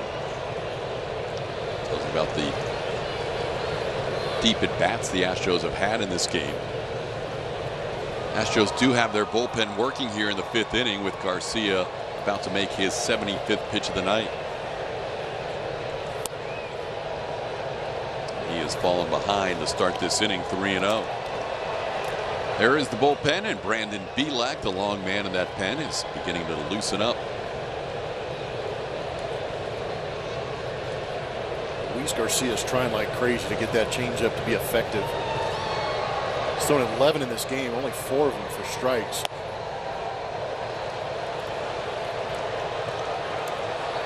Four-pitch walk. StatCast, powered by Google Cloud, is going to show you the one home run in this game. It came off the bat of Luis Rengifo, who's coming to the plate right now. He took a fastball and launched it into right field. Estimated 371 feet. It's out of 27 of 30 ballparks.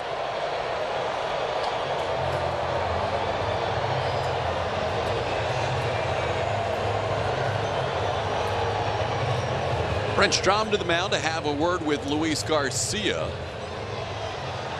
You mentioned Luis has not thrown more than 90 pitches in any start since the end of June. He's at 76 right now, with Luis Rengifo due up. Rengifo has driven in 3 of the 4 runs tonight.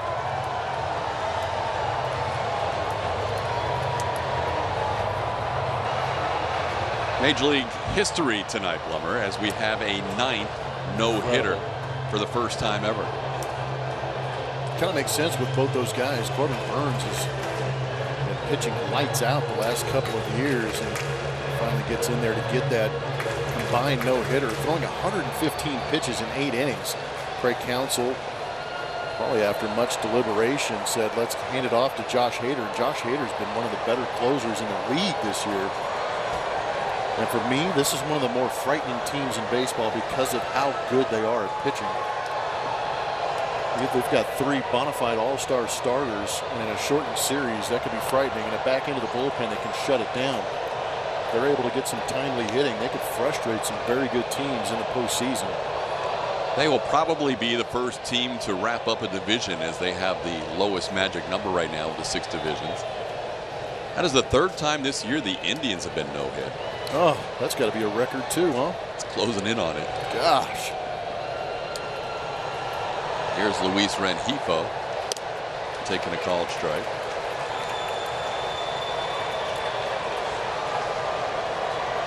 I want to say Joe Madden was the manager at Tampa Bay a year where there was at least 3, including maybe a perfect game or 2 in the mix with Mark Burley and Dallas Braden. Oh, that's right. It was a crazy stretch of games where Felix Hernandez had a perfect game. They all were not in the same year, but they were all within the same stretch there, where there was about 3 or 4 no-hitters or perfect games in a stretch of a couple of years against Tampa Bay. Ouch. First 2 no-hitters were before Miles Straw was in Cleveland. This one, Miles Straw made the last out in that game.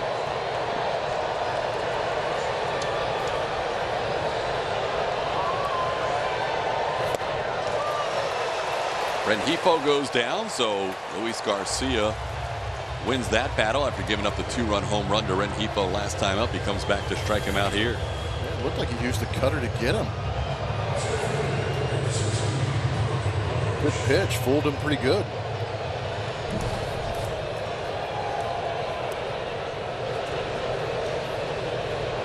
So you're right, 3 against 1 team is a record. Phil Boudreau's. Really? Yeah. Oh man. So those Madden years, I was trying to remember, Edwin Jackson had a no-hitter in 2010. And he threw 212 pitches in that game, I think. Did. A.J. Hinch had bullpen action going 2 or 3 different innings, which is not a lie. Dallas Braden had the perfect game that same year. The year before, Mark Burley had a perfect game against them. Yep. And then 2 years after. That was a great play in center field. Kapler, the manager of the San Francisco Giants, hit it. That's right. And then 2 years later, after that, Felix Hernandez threw a perfect game against them. So they had 3 perfect games in the span of 4 years against them. Here's Brandon Marsh. Ball hit sharply at Yuli Gurriel. Will make the play to short. Correa's return throw in time for the double play. They may want to take a look at this. Bruce Hines, the first base coach, pointing into the dugout. For now, it's a double play. Marsh can fly down the line. We'll see if Correa's throw beat him. Could be an inning-ending double play. Yuli made a good play on it, but he couldn't fire it to second base. Bench coach Mike Gallego says thumbs down. We're not going to challenge. So there you go. Beautiful double play to end the inning. Yuli to Carlos. Back to Yuli.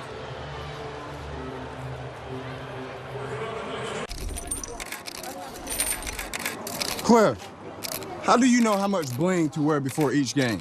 What bling you wear during the game is a very important decision. You want to wear enough so you look good, but not too much where it slows you down on the base pass. Some diamonds are always nice, but on a sunny day, the reflection can get in your eye and make you miss a play. Thanks, Cliff. Very informative. The analyst of MLB Tonight, answering baseball's toughest questions, only on MLB Network. Hey kids, MLB Network has a show just for you with pro tips and tricks to up your game and all the big news on your favorite players. So join baseball's biggest stars on Play Ball. Saturdays, 10 a.m. Eastern on MLB Network.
Brought to you by Houston Methodist. Kyle Tucker, one of those league leaders when he is batting 6th. 947 OPS. When he is hitting 7th, he is a 935 OPS. He has really benefited from hitting in that 6-7 spot in this lineup for the Houston Astros, putting up unbelievable numbers, both with the RBIs and the runs scored. Just maximizing the opportunity with a lot of those runners getting on base in front of him. 24 home runs on the season, sitting at 80 RBIs. Leading off the bottom half of the 5th inning here against Jose Suarez. Could very well be his final inning of this game, as his pitch count is now at 75 with that first delivery here in the 5th. Other than his complete game his last time out, his previous starts to that, he has gone 73, 77, and 82 pitches.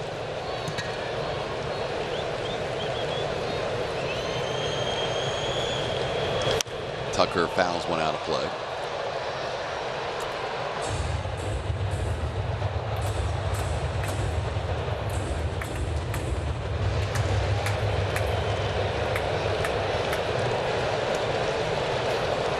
Tucker flied out to center field his first time up.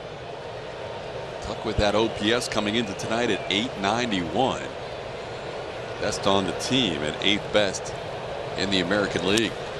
This ball hit into right field, playable for Joe Adell to his right. Puts it away for out number 1. This is the 20th anniversary of the events of 9/11. We've been talking a lot about memories. What are your personal memories as we go back 20 years, Plummer? Yeah, 9/11 is a bittersweet day for me because it is my mom's birthday. So I want to wish my mom a very happy birthday again on this September 11th. But it was 2001 when we got done with a homestand in Montreal. We flew down to play the Miami Marlins, or the Florida Marlins at the time. I was in a hotel because we had a day off, a travel day on the 10th. And I woke up on the 11th to a phone call from my mom.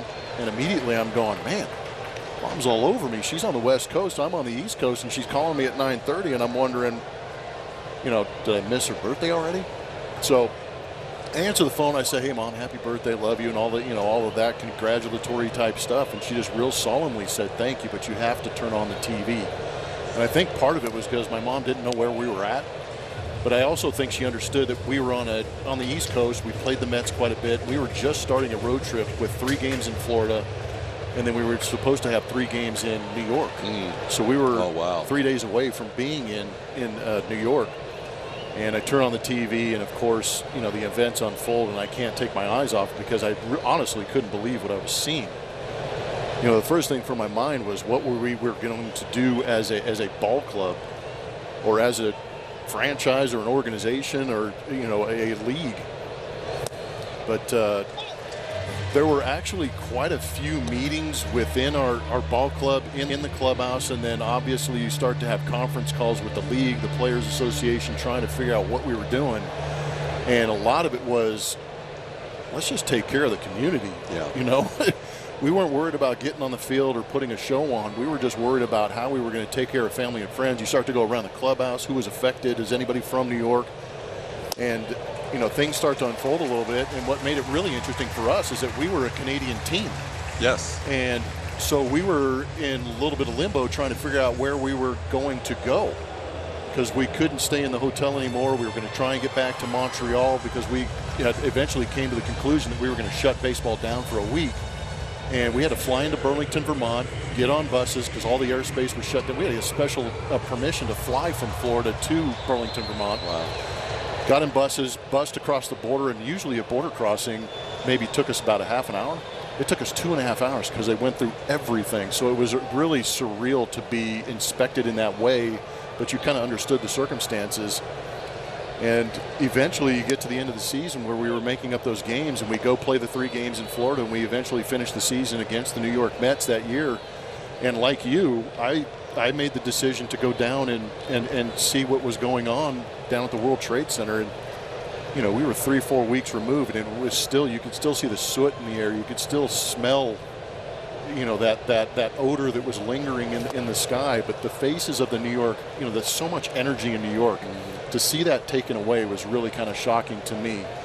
But then to show up at Shea Stadium and see 45,000 people, it really gave you an idea of what the game meant to those people, and it kind of, you know, it gave you a sense of responsibility as a ball player. We weren't out there just playing to put on a show. We were out there playing to prove that this can go on. And it was just a remarkable sensation being in the city of New York. And like Mike Stanton said, you know, it really kind of took the angst and the anger away from playing against those vaunted New York teams at the time, and really just kind of made us all one, which was really a unique feeling on the baseball field, because I think everybody in that 2001 season, to finish it off, was cheering for everybody. Yeah, it was unbelievable to think about as Maldonado goes down on strikes. Suarez picks up strikeout number 5. That was right after a Jake Myers walk.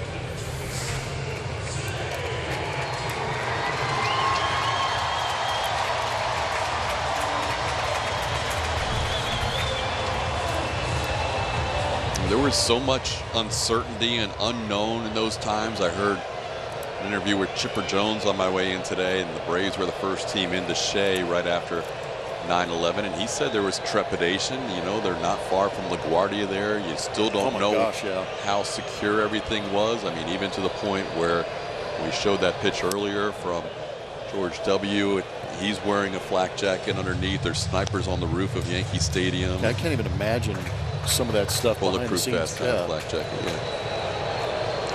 No, there were precautions. There were certain, you know, you go into Montreal, you're in a different country, you're playing your games, and you're removed from it, but you felt a little bit safer in Canada. But when you went down into the States, and you know, you talked to guys, and there was concern about going into a stadium that was going to hold 40,000 people. Jose Altuve bats here in a 4-1 game. He has struck out twice against Suarez, and this one bounced towards the middle. Fletcher, the second baseman, makes the play, and that'll do it for the Astros in the 5th. We are through 5. Astros trailing the Angels 4-1. We run to feel the breeze, the burn, the highs, the lows, and the highs again.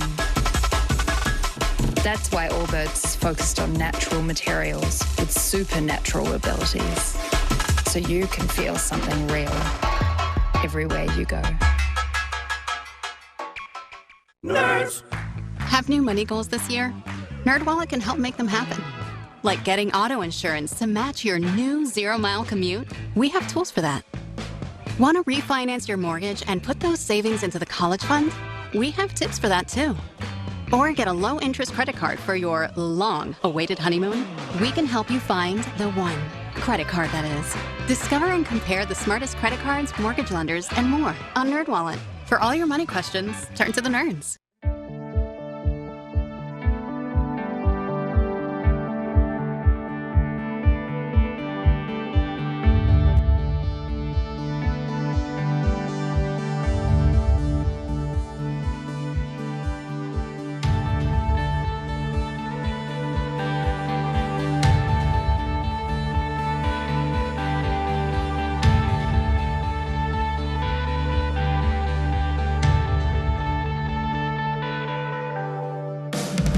Baseball on AT&T Sportsnet is brought to you by Ford. Built Ford proud. Built Ford tough.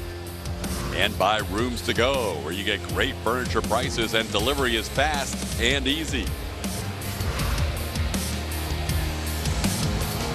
Inside Minute Maid Park, Todd Kalish, Jeff Blum, Julia Morales, as we reflect back on the events of 9/11 20 years ago today.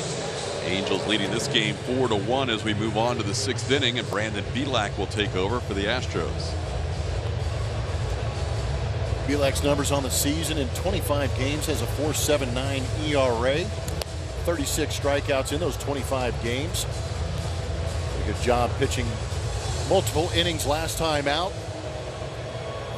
Looking to eat up an inning or two here for the Houston Astros and keep this game right where it's at. They'll face Max Stassi, Jack Mayfield and Kian Wong here as Garcia out after 82 pitches in 5 innings. Stassi grounded out twice. Back to the mound his last time on a nice play by Garcia, and also to Jose Altuve his first time up.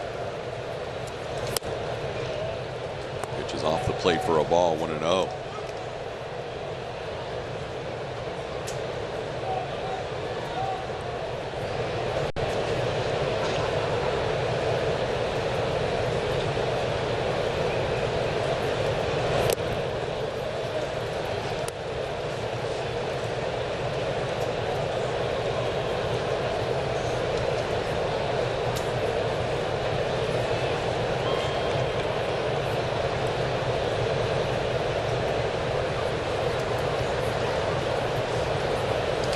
That ball towards Correa, catches it on the fly for out number 1. Joe Espada, the Astros bench coach, spent 4 years in the Yankees organization, 2014 to 17. He reflects back on the events of 9/11. You know, it was the days leading to September 11. I remember first responders coming to the ballpark and listening to their stories. You could see in their eyes the heroism of saving people's life, but you also saw the fear and how horrific that day was. But you also hear in their voices their passion for their jobs, how they want, they just tell you stories how we just did not care what was happening. Our job was to save lives. They put everything aside, and that's all. So you get that sense when you hear cops, firefighters coming to the ballpark and showing you their scars and telling you the stories or something that they have from that day that they still have in their possession, and they share with you. You're like, amazing how the sacrifices they do for us just to play this game of baseball. It's amazing, and I think New York does a really good job to lift that day up, and we should never forget of what that day meant for our lives as Americans. Joe Espada talking about the first responders in New York City. Tonight is First Responders Appreciation Night, presented by Lyondell Bissell here at the ballpark. Fans in attendance, the first 10,000 received an Astros First Responder Challenge coin. A lot of great experiences with some of the finest in New York through the years. Unbelievable. What was great about Shea Stadium, there was a raucous crowd, but there was always NYPD, and you've been in the tunnels underneath Shea Stadium. They get pretty tight, but they actually have basically a police department in there.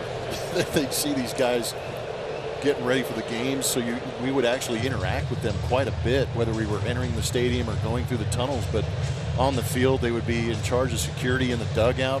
There'd be at least 2 guys in every dugout, but I don't know if it was because I was playing third base or just in the vicinity of some of these guys. I got to know a little bit about them, but you really engage in conversations, and they're just dudes. They're just out there watching a ball game, and they're like, hey man, can you believe my job has me here on the field next to you? Ball down in the corner off the bat of Jack Mayfield. He's going to get to second base with a 1-out double. So you get to hang around these guys, and when I was with Montreal, we would go through there 3-4 times a year, so we got to actually see some of these guys on a recurring basis, and it got to the point where they would actually allow us to kind of enjoy our time after the game in the clubhouse, and they would be waiting outside and give us rides home to our hotel. Really? After the games. Yeah, these guys were unbelievable. We're like, are you sure? They're like, yeah, don't worry about it. Just hop in the car. We'll be home in 10 minutes. Police car? Oh, yeah. It was outstanding. That's awesome. Yeah. I mean, we appreciated them, and I mean, they could be some of the greatest storytellers ever. But it's just amazing to me to see that kind of humility and that kind of enjoyment, and all of a sudden them put in a position like that, like Joe Espada, just articulated amazingly in saying how they just had that, they have a gear, and they just turned it on and went into harm's way and did the best they could. It's incredible. Kian Wong with a little tapper towards Correa. He'll charge and make the play. Mayfield goes to third. He'll be there with 2 outs. Belak in his first inning of work in place of Luis Garcia. Brandon grew up not too far away from all those events, as he was a Jersey kid growing up. Edison, New Jersey.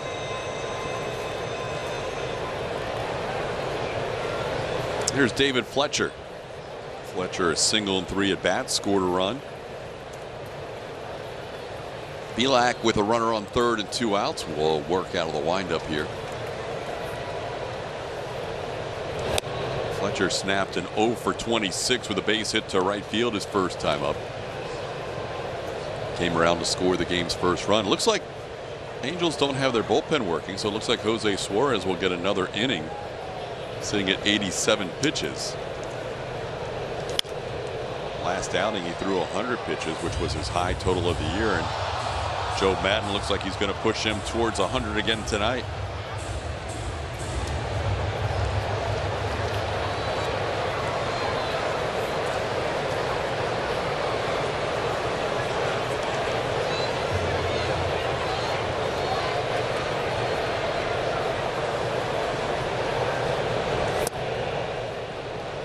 That one's down 2-1.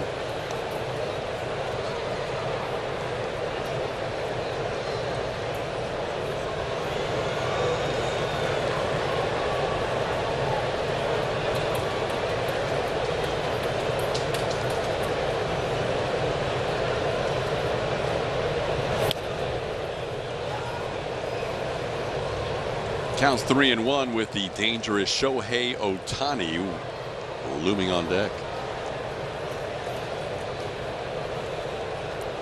Fletcher's a guy that will put the ball in play, does not strike out much. Also take his share of walks.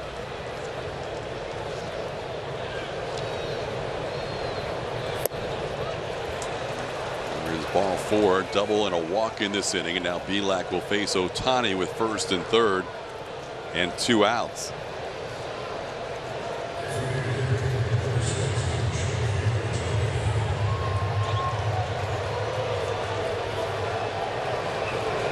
Ohtani is single and 3 at bats, has scored a run.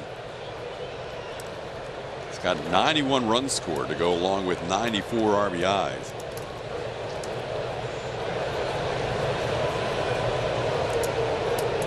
May take an offseason and really absorb everything that Shohei Ohtani's accomplished this season. Ground ball towards first. Yuli snags it, steps on the bag, and that is a big out for Belak and the Astros, keeping this game at 4-1. We're going to head to the bottom half of the 6th inning.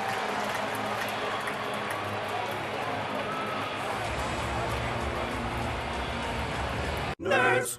Have new money goals? NerdWallet can help you find the credit card to make them happen. Want to earn enough points for a weekend of fancy camping? We have options for that. Maybe have a better credit card than your older sister. We have comparison tools for that. Or find a card that lets you donate your cash back to food banks. We have tips for that too. From low rates to the best rewards, easily discover and compare the smartest credit cards. For all your money questions, turn to the nerds.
T-Mobile coverage cam on this September 11th 20-year anniversary. Some of the events pre-game. Flag flying in left field over the manual scoreboard. The Texas A&M task force out there who went up into New York and helped some of the recovery efforts. A day of remembrance, but also a day of appreciation for all of those first responders and those who step into harm's way to help provide us the protection and freedoms that we enjoy. Thank you very much. Jose Siri leading things off for the Astros. Siri coming off his first major league hit in his last at bat, took over for Michael Brantley, as we heard Julian Morales say, a little knee discomfort for Michael. And a little more in the post-game show. The Angels start this inning with bullpen action going. We mentioned Suarez is not a guy that normally gets to 100 pitches. There you see the right-hander Mike Myers warming up in the Angels bullpen. 2, 3, and 4 due up for the Astros. And Siri hooks one down the line and left, and that ball will be foul.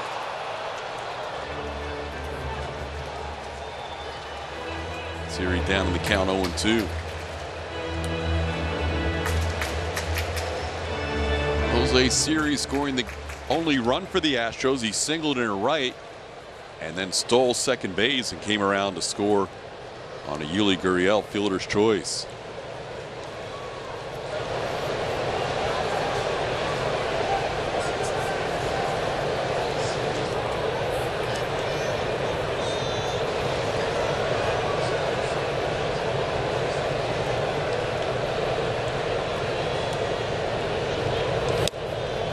Siri, Alex Bregman, and Yordan Alvarez.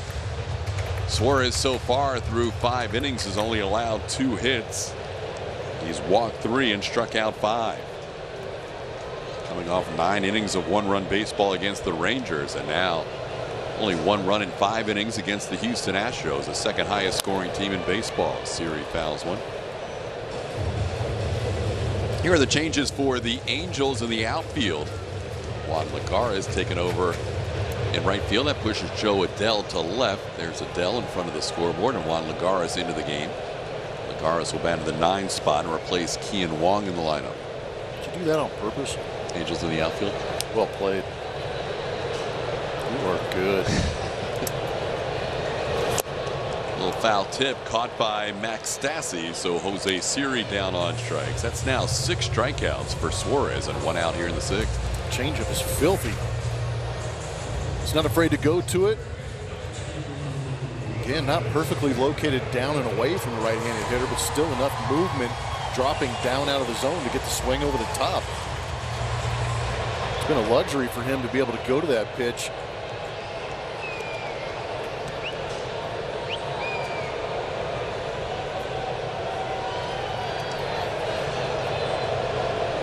Alex Bregman bats. Bregman a ground down and a walk in this game.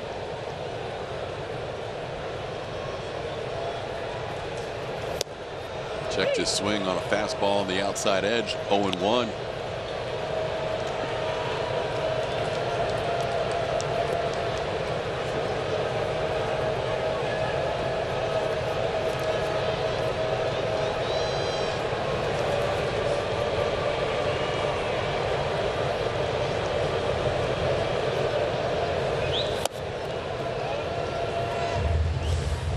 Astros trailing 4-1 in the 6th inning. The A's lost earlier today 8-6. Oakland held a 6-2 lead going into the 8th inning in that game against Texas at home in Oakland. Mariners playing the Diamondbacks. Arizona scoring a run in the 1st inning. Astros came in leading both Seattle and Oakland by 5.5 games, with 22 games remaining for the Astros and 21 games remaining for the 2 teams trailing in the division.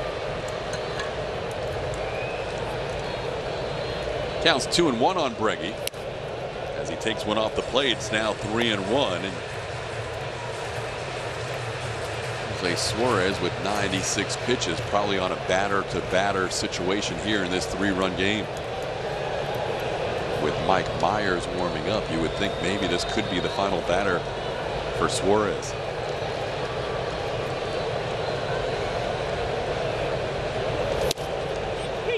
Catches the outside edge. Account goes full.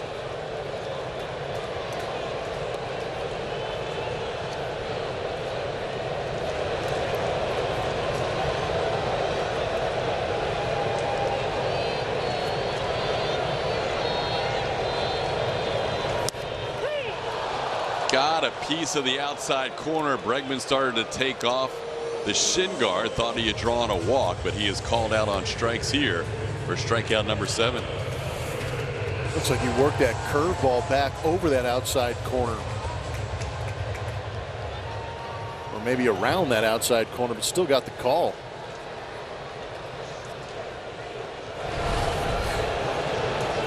I think if Bregman had walked, Suarez would have been out of the game, but now that he's got nobody on base, he'll face Yordan Alvarez with 98 pitches.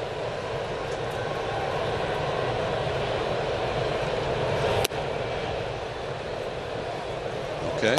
Wow. Must have blinked. Want to know the count?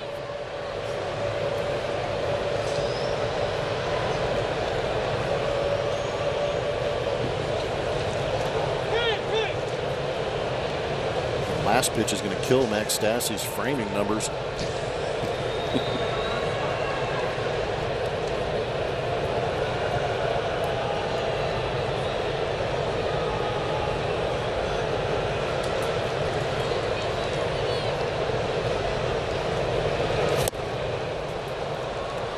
Breaking ball, Yordan out in front, 1-1.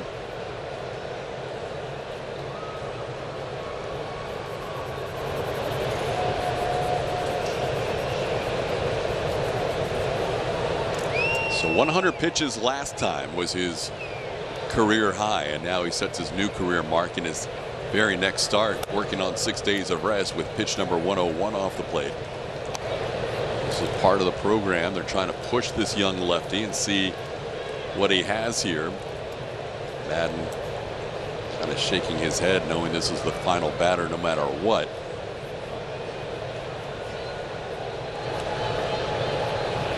Done a remarkable job. The Astros are the best hitting team against left-handed pitching this season. Only 2 hits allowed so far.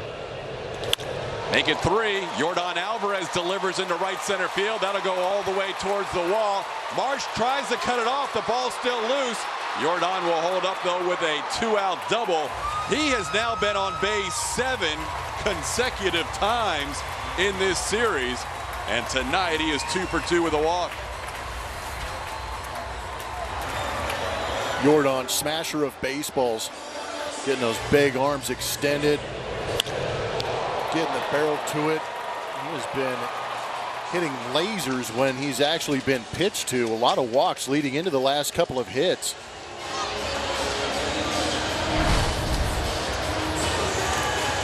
That's going to do it for Suarez with a career-high 102 pitches. A nice outing for him coming off his first complete game of his career. He'll leave with a 4-1 lead. He's responsible for Alvarez on second base. We'll have a new pitcher, Mike Myers, to face Yuli Gurriel when we come back. Imagine a world where we have the tools to sell things that mean something, like a sunscreen made for melanated skin that blends in. Prove that things don't have to be the way that they've always been. The world's been waiting for what you do. Hey Harold, how do you prepare for a big show? Well, I just try to stay positive. Take it one show at a time and treat it just like any other show. How do you feel about the other analysts you work with? It's a great group of guys. We're all on the same page. I'm just happy to be here. What's your prediction for the season? We'll see what happens. It all comes down to execution in the studio. The pro player answers. He's still got it. The analyst of MLB Tonight, answering baseball's toughest questions on MLB Network.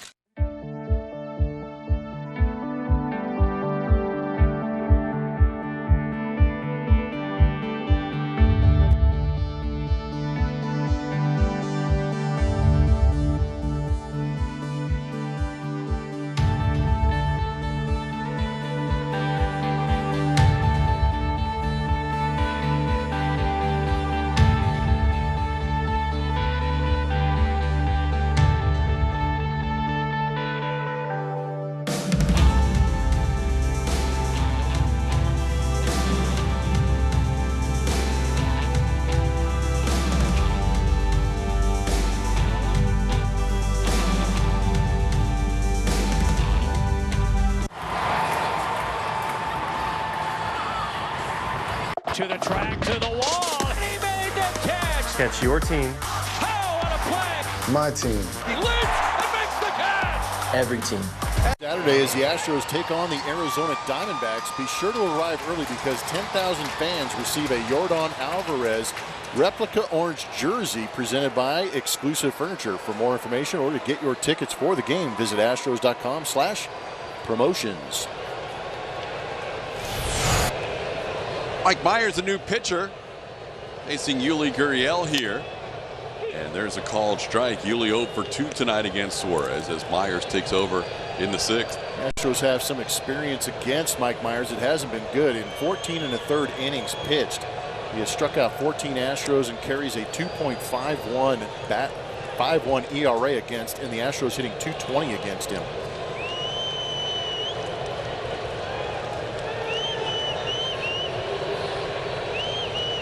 Yordan Alvarez at second base in scoring position with 2 outs.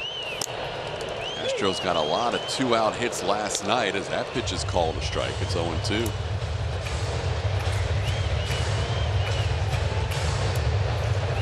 Astros scored 8 of their first 9 runs with 2 outs last night, scoring 3 in the first with 2 outs and another 5 of their 6 in the next inning with 2 outs. That one's off the plate. It's 1-2. He only had the night off last night, so he is in the lineup for the first time since Wednesday, as the Astros had the team day off on Thursday.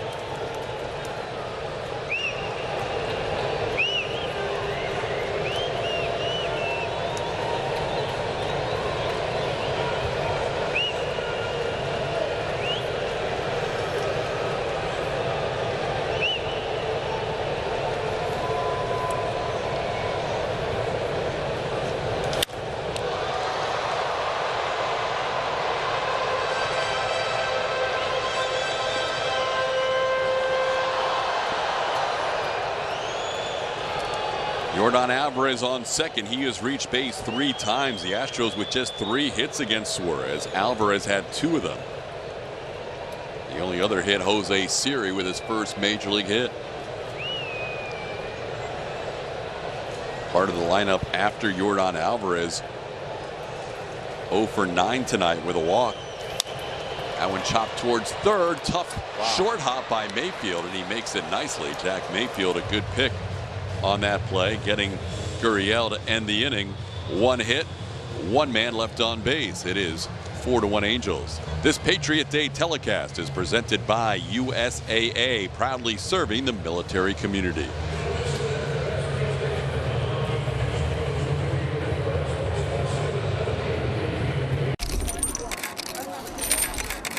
Cliff, how do you know how much bling to wear before each game? What bling you wear during the game is a very important decision.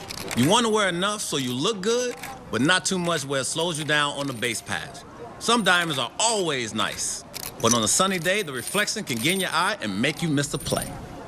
Thanks, Cliff. Very informative. The analyst of MLB Tonight, answering baseball's toughest questions. Only on MLB Network.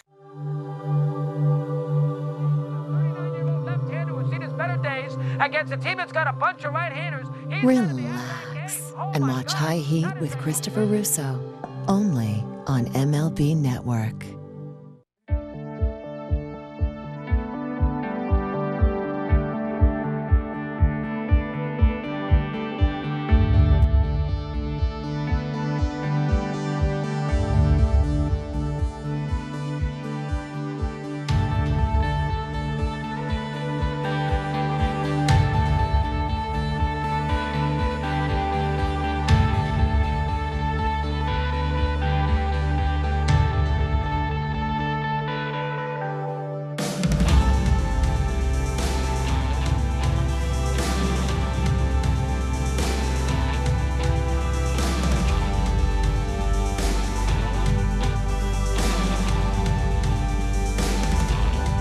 AT&T Fiber Game summary, the Angels jumped on Luis Garcia pretty early in this one. They scored 2 in the first. Jared Walsh and Luis Rengifo getting runs across. Rengifo actually added to it with a 2-run home run in the third, so they had a 4-0 lead. Fourth inning, Jose Siri comes in, replaces Michael Brantley, who left with right knee discomfort. You saw him there get his first major league knock.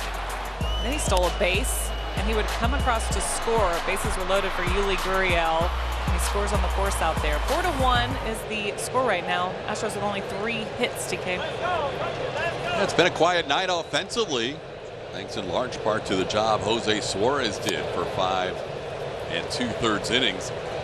Brandon Bielak in his second inning of work allowed a double and a walk last inning, but did not allow any runs. Now he'll face with 3, 4, and 5 hitters for the Angels: Joe Adell, Jared Walsh, and Luis Rengifo. Adell 1 for 3 with a run scored tonight. Angels scored 2 in the first off Luis Garcia, and then Rengifo a 2-run home run in the third. It's the most runs allowed by Garcia in any start against the Angels. He is facing the Angels for the 6th time. That was an awkward swing on that 1-1 pitch. Wow, Bielak, 94 power sinker on the inside. Got a funky swing from Joe, didn't he? A really funky swing.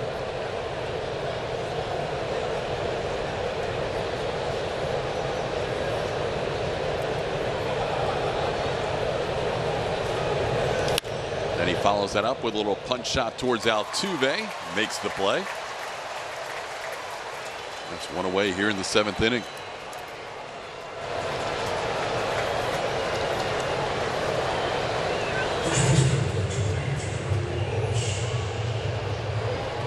I'm going to bring up Jared Walsh.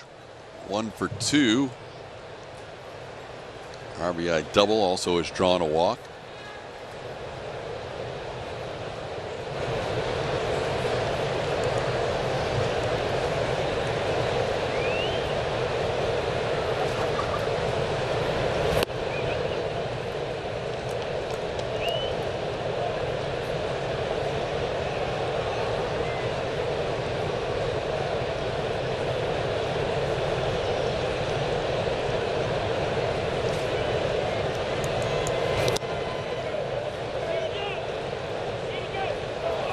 Wow.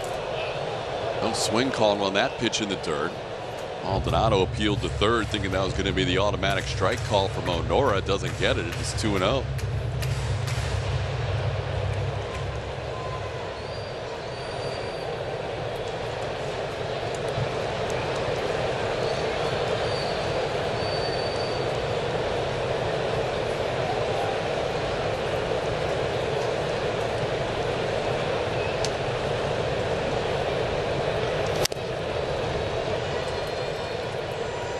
Astros this year are 9-4 in their 13 contests against the Angels.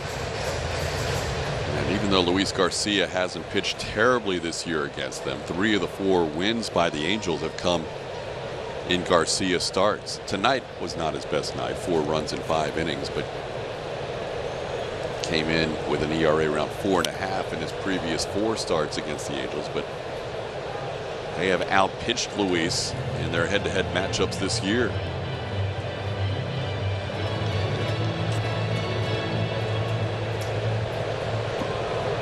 Last time against LA, Luis went 5 innings of 2-run baseball, and the Astros won that game 8-2. Yeah, usually he's getting a little bit better run support, but Jose Suarez doing a good job of suppressing the Astros offense. Like trying to shoot the corner, doesn't get the call, and the count's gone full on Jared Walsh. How about the velocity from Brandon Bielak? 94, 95. Working with a decent amount of rest since his last outing.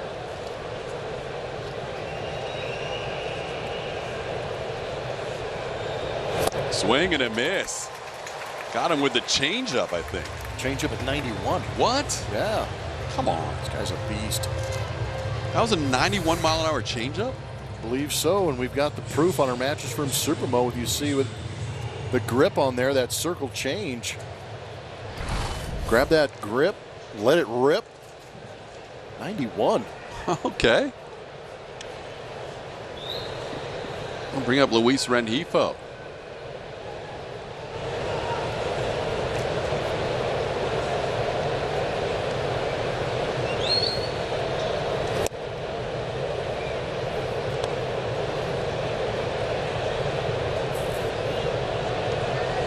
Renjifo's been a big part of this 4-1 lead for the Angels. Has an RBI groundout, then a 2-run home run. He's driven in 3 of the 4 runs. This one tapped back to Belak. Brandon, a nice snag and a good inning. 1-2-3 inning for Belak, who has now gone 2 shutout innings. 7th inning stretch time here at Minute Maid Park, and on this 20th anniversary of 9/11, we will keep it right here. And join PA announcer Bob Ford. On First Responders Appreciation Night here at Minute Maid Park, we kindly ask that you please rise now as we take pause to honor our great nation with the singing of God Bless America. Please welcome back 26-year member of the Houston Police Department, Melissa Saldivar Hamilton. God bless America, land that I love. Stand beside her and guide her through the night with the light from above. From the mountains to the prairies to the oceans white with foam. God bless America, my home, sweet home. God bless America, my home, sweet home.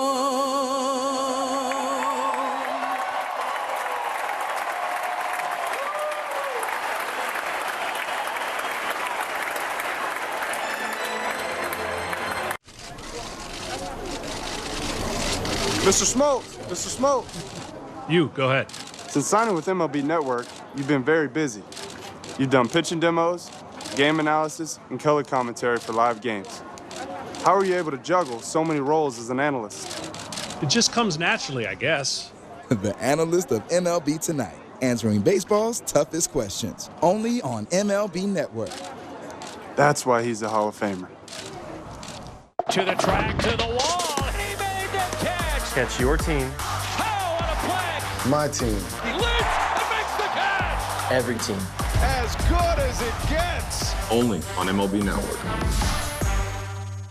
I love the Boys and Girls Clubs because they help you believe that you can make it to the big leagues. Big leagues of what? Law. Art. Construction. Baseball. How'd you guess? For 25 years, Major League Baseball has partnered with the Boys and Girls Clubs of America to help kids make it to the big leagues of anything.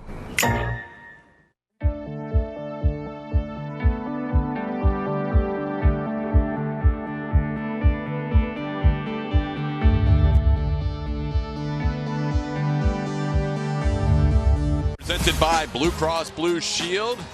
Lance Berkman owns pretty much every record inside Minute Maid Park. Most games played, most hits, most home runs, most RBIs, most runs scored.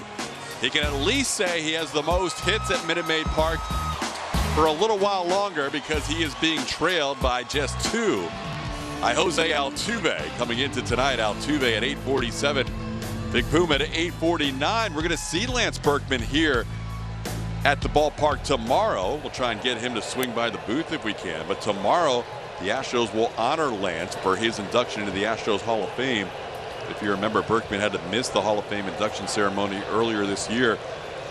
A member of his family tested positive, so he was unable to participate, but they will be here tomorrow, and maybe Lance will be here watching Jose Altuve pass him for the all-time hits crown in the history of this ballpark. Well, Biggio was in here when Altuve beat his season hit record, so it would be only fitting if Altuve was able to do that tomorrow in front of Lance Berkman. Passing of the torch. Astros need some base runners. They have 9 outs to work with, batting in the bottom half of the 7th inning, down 3 as Mike Myers back out there after getting the last out of the 6th inning.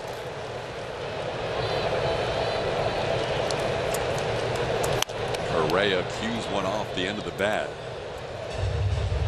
Carlos looking for a base hit. He's got a 5-game hitting streak on the line. He has been red hot during that hitting streak. 10 for 21, averaging a couple of hits per game. Myers is heavy on that slider to right-handed hitters 43.5% of the time.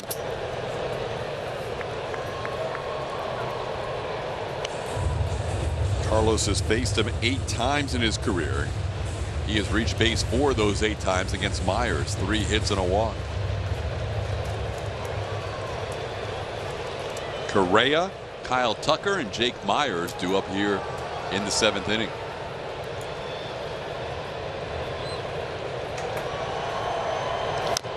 Carlos just barely staying alive.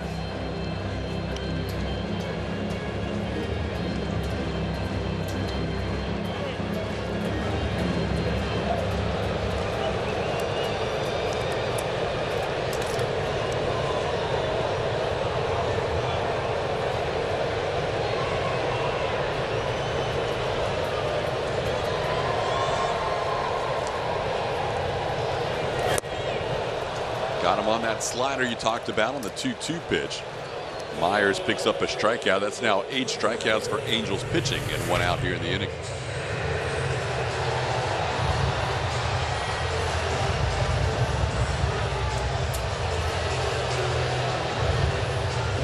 Pretty well located by Myers. See the numbers for Myers. That includes 2 starts, 60 relief appearances, and that last time he was out there was his 2nd start of the season on Wednesday against the Padres.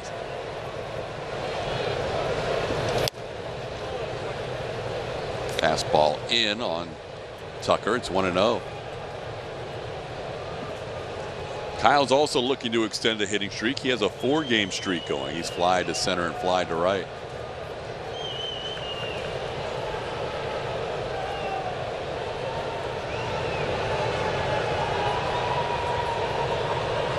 In that outing against the Padres on Wednesday, Myers threw 34 pitches in an inning and 2/3. San Diego got him for a couple of runs in that outing.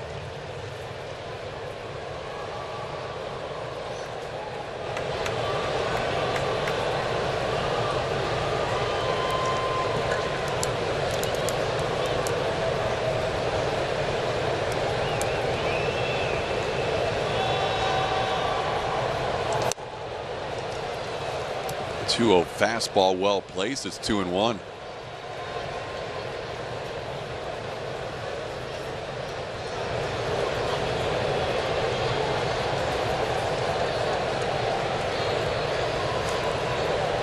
Myers will go to that cutter a little more frequently against left-handed hitters with the fastball, getting off that slider a little bit. Good take on that fastball away. Myers trying to clip that outside corner. Tucker's got himself a pretty good hitter's count right here.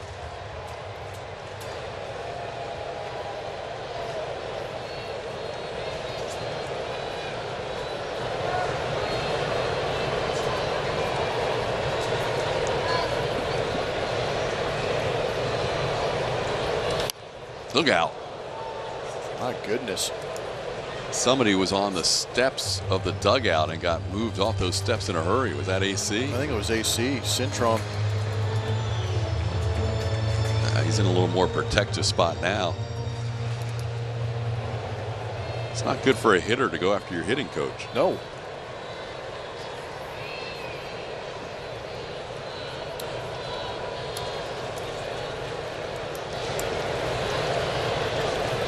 There's a ball up the middle. Kyle Tucker on a 3-2 pitch singles into center field. Tucker now with a 5-game hitting streak. Watch the Astros on the go by downloading the AT&T Sportsnet app from iTunes or Google Play, or go to attsportsnet.com to stream from your computer. Log in with your cable account information and you're all set. Available to customers with AT&T Sportsnet in their subscription, subject to blackouts and territorial restrictions. Just the 4th hit of the night for the Astros, 2 for Yordan Alvarez. 1 for Jose Siri, his first ever in the major leagues, and now Kyle Tucker with a base hit. Here's Jake Myers. Myers has struck out and walked tonight. Takes a pitch off the plate, ball 1. Side-arming right-hander Steve Cishek is warming up in the Angels bullpen.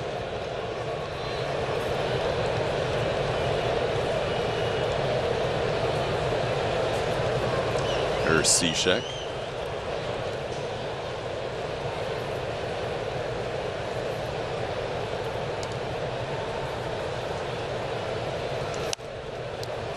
Off the end of the bat, foul. The count's 1-1.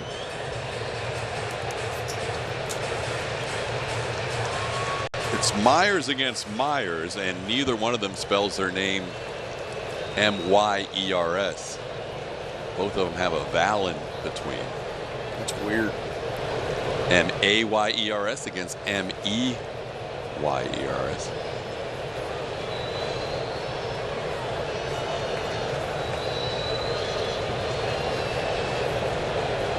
First time they have ever matched up.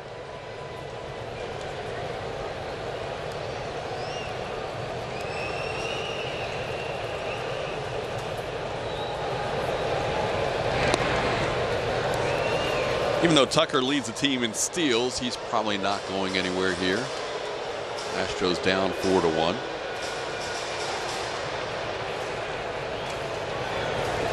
Astros have Martin Maldonado on deck, but they do have some options with a 5-man bench right now. Michael Brantley had to leave the game earlier, but they've got Ledmus Diaz, Marwin Gonzalez, Chaz McCormick, Garrett Stubbs all on their bench after Jose Siri entered the game.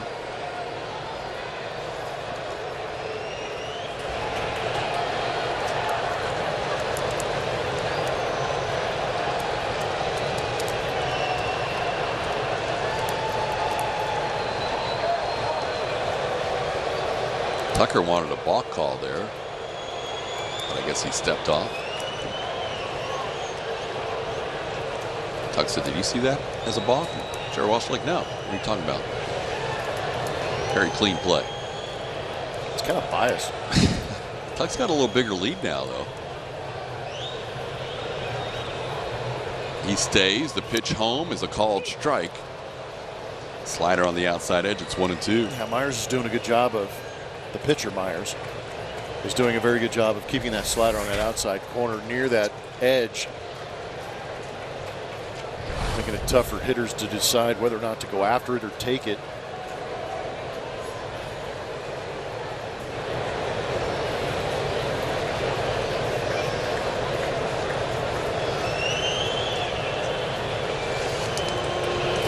Try to hold up, and he does, says first base umpire Dan Merzel. Counts 2-2.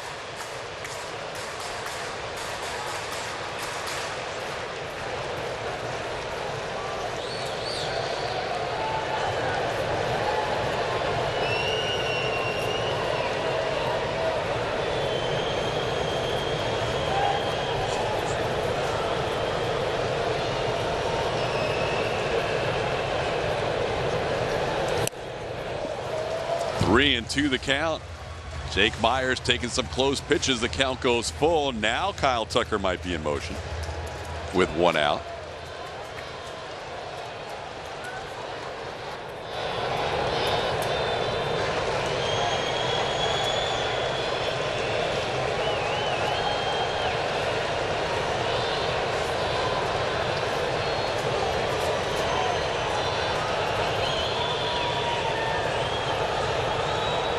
Tucker on the move. The pitch is a called third strike. Tucker will be safe. Throw goes into center.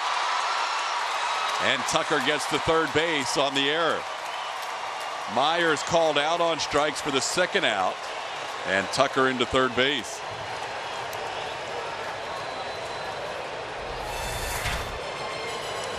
Tough pitch to Jake at the plate, but a good job by Tucker hustling all the way through the play, beating the throw and keeping his head up. Great job of sliding in and keeping your eye in center field with a possibility of that ball getting past the second baseman. That was a great read. Aledmus Diaz will come off the bench as a pinch hitter for Martin Maldonado.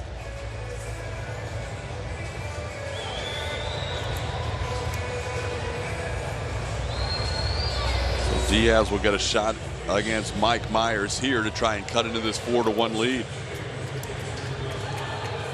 Diaz has faced Myers 3 times. He is 1 for 3.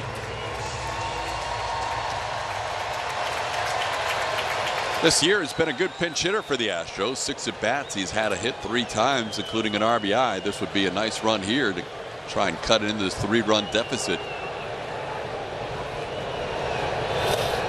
In the dirt, smothered by Stassi.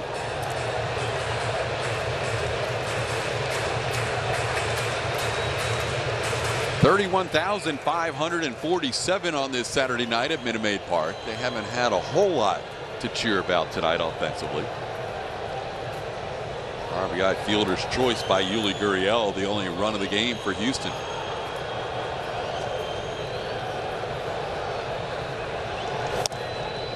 Off the plate, 2-0.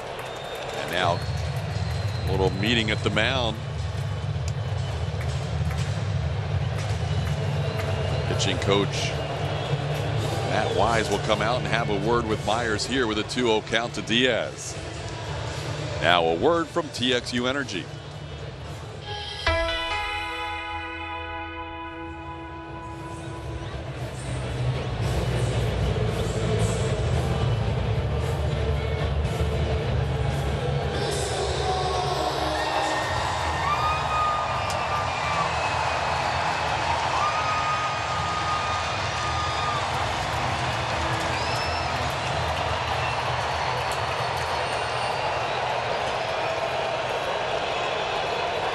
Diaz in a 2-0 count here with Tucker on third and 2 outs.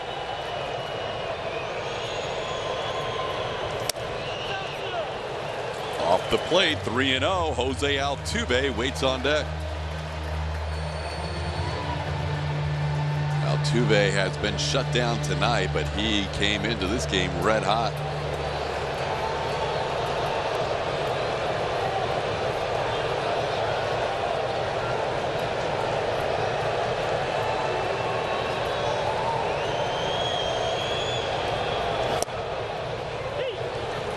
Making sure he gets at least 1 strike there. It's 3-1.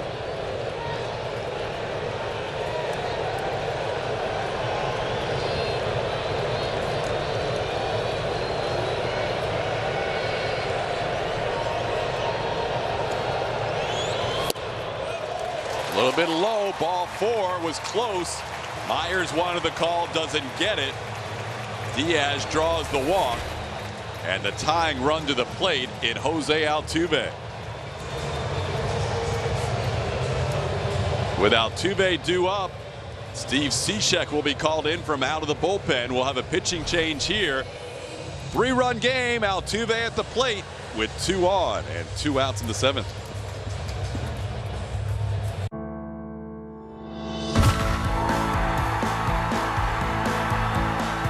The ballpark is better when we're all here together.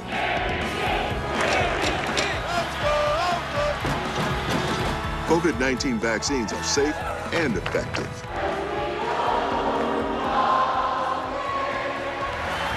Join the team and help us all get back to doing what we love together.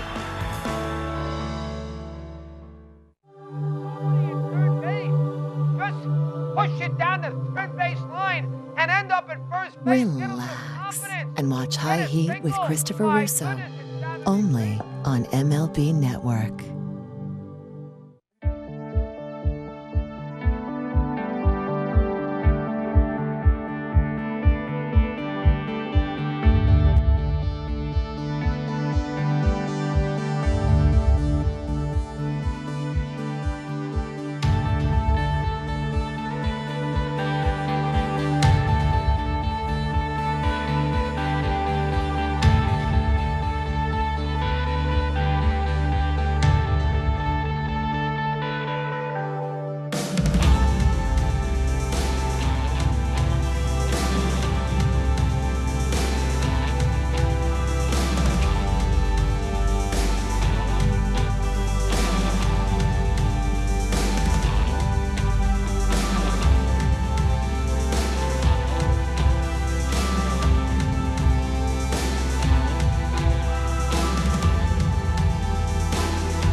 Fest returns next Saturday. Come enjoy live music, yard games, food trucks, and more out in the plaza from 3 to 6 p.m. courtesy of HEB.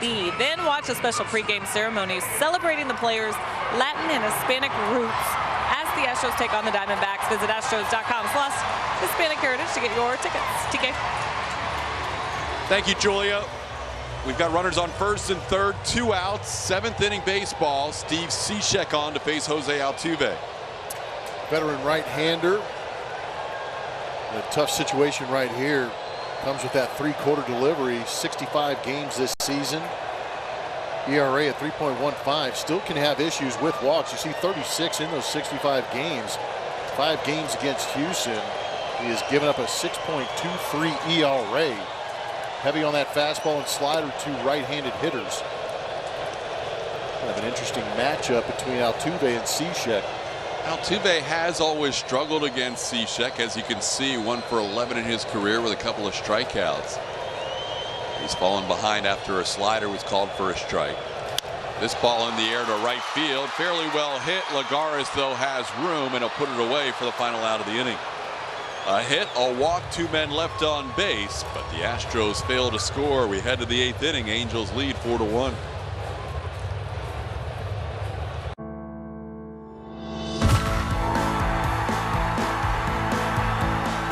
The ballpark is better when we're all here together.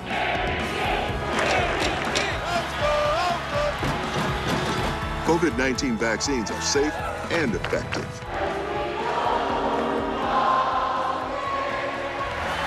Join the team and help us all get back to doing what we love together.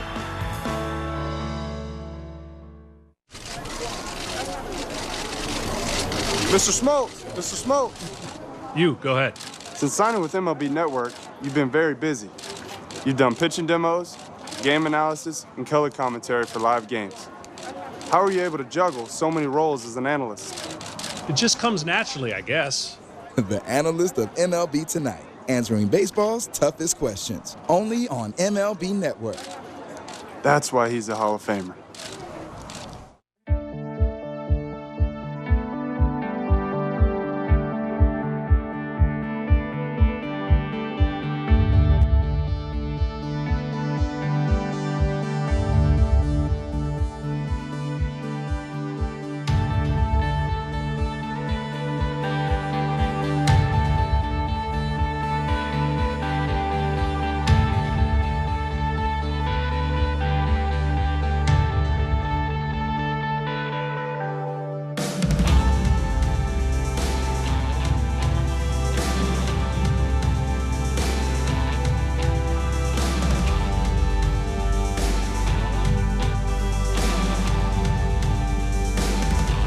Ahead is driven by Demontron RV, and this is going to take us to the end of the regular season road. That is, season ends October 3rd there. You see just 1 off day for the Astros. They are in the middle now of a 17 straight game stretch.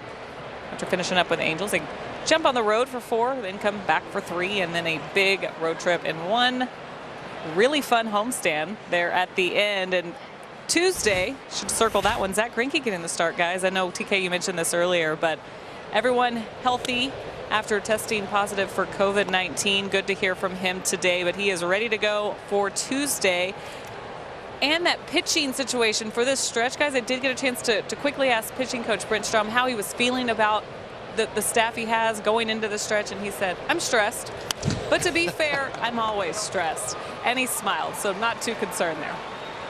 How about Jose Siri getting to that slicing single by Brandon Marsh and holding the speedy Marsh to a single? That's a pretty good play by Siri, getting over in a hurry in the left. It was a good play, showing off the speed and the arm. Siri keeping Forrest at first base. Inside outing, a little bit of a slider or a cutter. Forrest was running until he stopped because Siri came up firing. Can't figure out if that's Chewbacca or Forrest Gump from the running scene. It's healthy. Here's Max Stassi trying to bunt, and bunts one foul. And when Julie was doing the DeMontron RV road ahead, that's the first time all year we've seen the end of the road. Yeah. How about that? We can see on the calendar the finish to the season. 3 weeks from tomorrow. As crazy as it sounds, I feel like it got here kind of quick. This is going to sound even crazier. I feel like 162 this year has gone by quicker than 60 last year. I agree. Right? I don't know how or why, but yeah, I feel the same way. It seems impossible. Doesn't make any sense for sure. Last year's 2-month season felt like about 8 or 9 months. It was just strange. This year we've had the fans back. We've been able to get down to the field before games. We're getting back to our sense of normalcy. Not quite all the way back. Still a few hurdles to leap over, but it has been a much more normal season than at any point last year. Yeah, it's been enjoyable. I agree with you. There's actually been moments where you've looked forward to coming to the yard quite a bit this season. I think that kind of changed everything. We have people singing Deep in the Heart of Texas with us now. It's not just the three of us. Julia's down on the field again, not up in the booth next to us. Instead of hidden next door. You and I up here clapping to Deep in the Heart of Texas was, yeah, that was an interesting time. We don't have the coaches looking up at us. After every anthem. Yeah. Me and Steve Sparks having a clap off. The only people clapping in the stadium. That was bizarre. Another 31,547 tonight. The Astros fans have returned in big numbers this year, and hopefully they'll be able to watch some baseball in October as well. And we're not just talking about October 1, 2, and 3. Stassi has taken a few pitches off the plate after getting down to the count 0-1. It's now 3-1. He had a soft line drive to Carlos Correa his last time up. Bilak's up to 35 pitches now.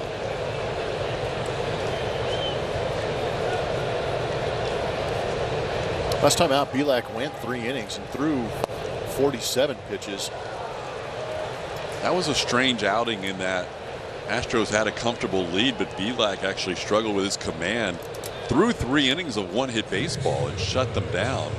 The Mariners, that is. Yeah, he had to fight through that last inning big time. But he walked 4 in those 3 innings as he allows his second walk of this outing. So now he's got first and second, nobody out. And Jack Mayfield, who has one of the 2 hits against Bilak in this game. Mayfield doubled into the right field corner his last time up.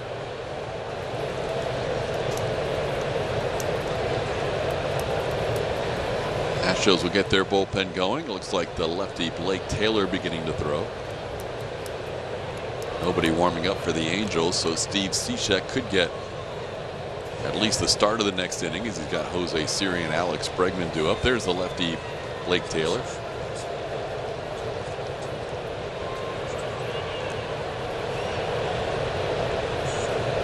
Mayfield around the bunt, nicely done to third. Bregman only has the 1 play. Yuli had to find the bag, and he did just in time. Jack Mayfield with a successful sacrifice, moving 2 runners into scoring position. That was nicely done by Super Jack. Playing the team game late in this ball game, moving 2 runners up with 1 out. Some fancy footwork over there by Yuli.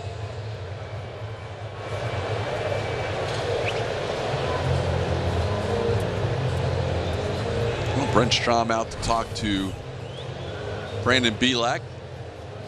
Taylor just started warming up, so Strom out there for a little stall tactic, as well as a little advice here against David Fletcher. Excuse me, against Juan Lagares. So here are the probables for the series. You heard Julia talking about Zach Greinke coming back on Tuesday. It'll be his first start since late August. Jake Odorizzi will get the ball on Monday. Jose Urquidy Wednesday. Framber Valdez Thursday.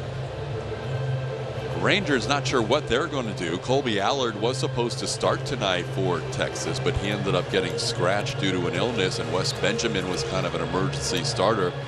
They're supposed to start Taylor Hearn tomorrow, but we'll see how things shake out after Allard was scratched today.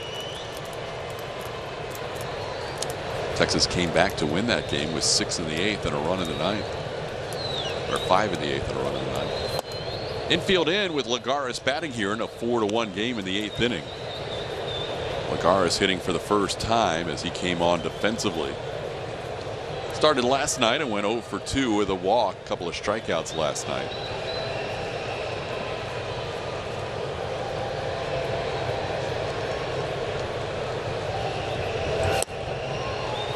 Swing and a miss at a slider. Counts 1-1.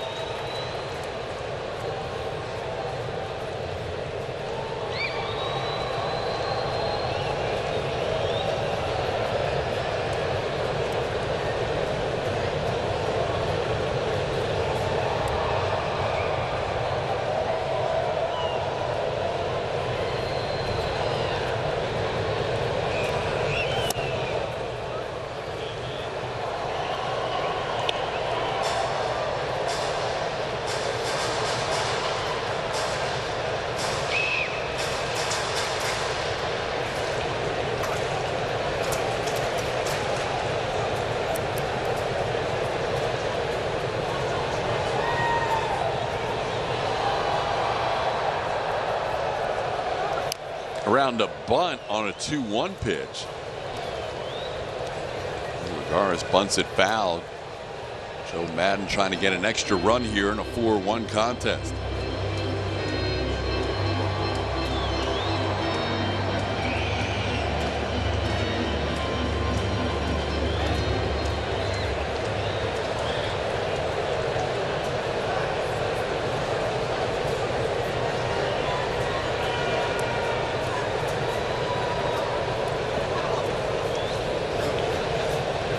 Brandon Marsh on third, Max Stassi on second, a 2-2 count. This would be a big strikeout if he could get it. Set a little pop-up. Can Yuli get there? Long run over the shoulder, makes the catch. Nice play by Yuli and a strike to home plate. That was a beautiful play by Yuli. Actually put himself in pretty good position by going over there and catching that baseball over the shoulder and immediately turning and making a strong throw to home plate. Really timing it up. You can see him slow the feet down a little bit to put himself in position to make sure that catch, but he spun and threw a dart to home. Made it look easier than it was.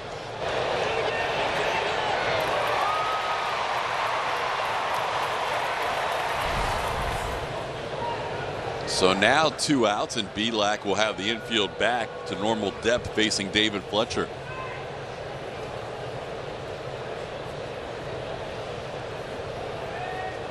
Fletcher 1 for 3 with a walk tonight.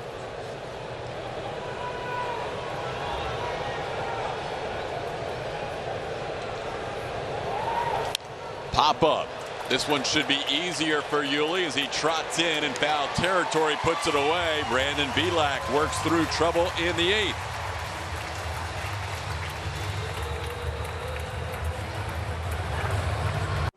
Jim. Hey, Jim. You were known for your work ethic during your playing days. Now that you're an analyst at MLB Network, do you find that your days are easier? Yo, Big Jim, you ready to do that hitting demo? Let's go, man. Hey, Jim, here's a research packet for tonight's show. I'll see you on the set in 5. Jim, why aren't you dressed? We're on in 2 minutes. Maybe a little bit easier. The analyst of MLB Tonight, answering baseball's toughest questions on MLB Network. Push it down the third base line and end up at first base. Relax and watch High Heat with Christopher Russo, only on MLB Network.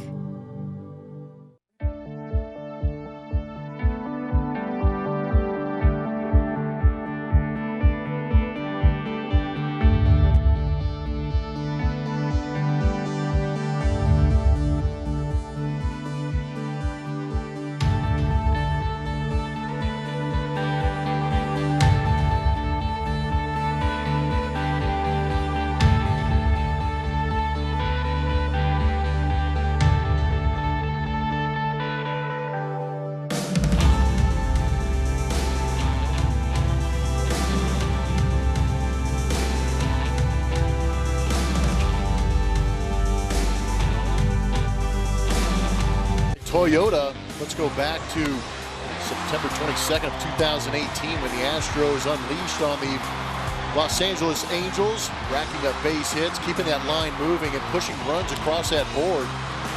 The Astros were ahead 1-0 in the 8th. The Angels came back and scored 5 in the top of the 8th, and then the Astros came flying back, and the big swing to finish it off was off the bat of Jose Altuve, who actually started that inning with a 4-pitch walk and then capped it off with a 2-run home run. As the Astros come back to defeat the Angels 10-5. I only bring that up because it would be nice to see that happen right here tonight. Wow, I like it. Got 2, 3, and 4 leading off, which is a nice spot in the order. Jose Siri occupies the 2 spot now with Michael Brantley leaving the game.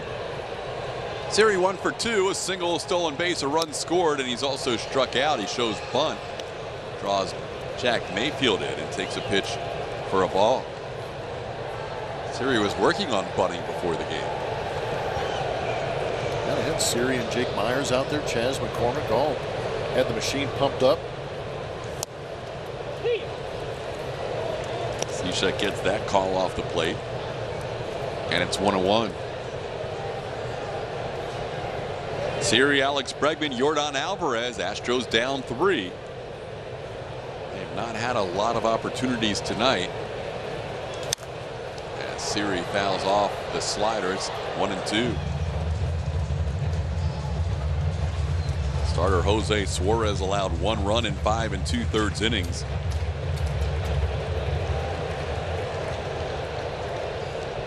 Astros have stranded all their runners in the last 4 innings, but 6 total left on in the game. Slowly hit right side. Siri's got speed, but Cishek beats him to the bag. Nice cover by the pitcher Cishek on what turned out to be a tough play.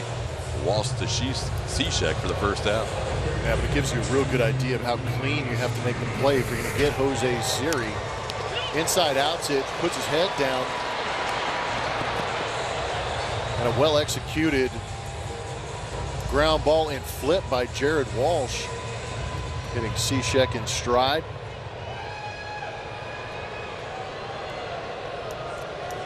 I'm gonna bring up Alex Bregman.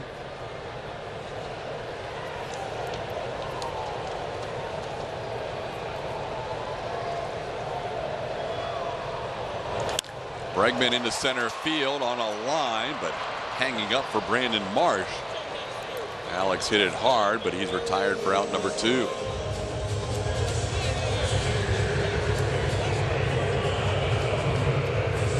Well, Yordan Alvarez has quite a streak going right now. He has been on base 7 consecutive times going back to last night.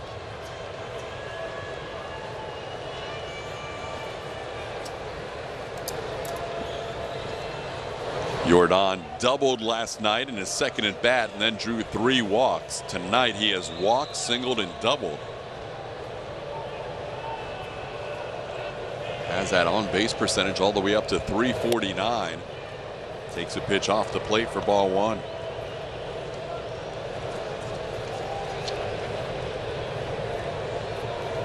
Alvarez has never had a chance to swing the bat against Cishek. The only time they matched up, the Angels intentionally walked Alvarez with Cishek pitching.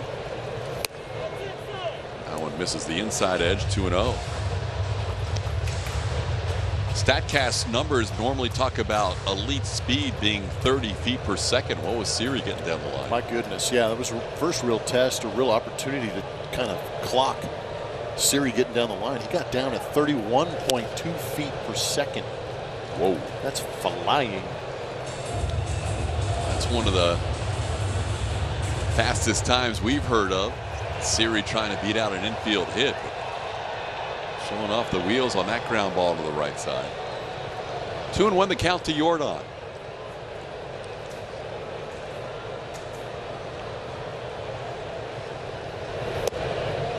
Off the plate, 3-1.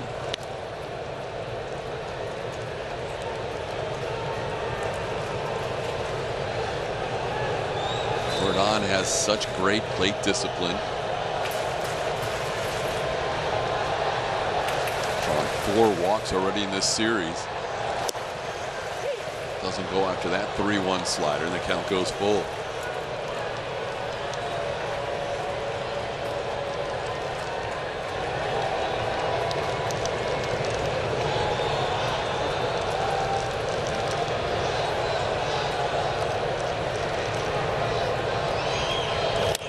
Inside, that is 8 consecutive times Yordan Alvarez has been on base as he draws a 2-out walk from Cishek. This copyrighted telecast is presented by authority of the Houston Astros. They may not be reproduced or retransmitted in any form, and the accounts and descriptions of this game may not be disseminated without the express written consent of the Houston Astros.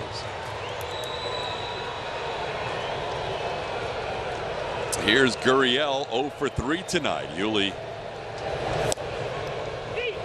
coming off the day off, looking for his first hit of the night. He is 2 for 3 in his career against Cishek.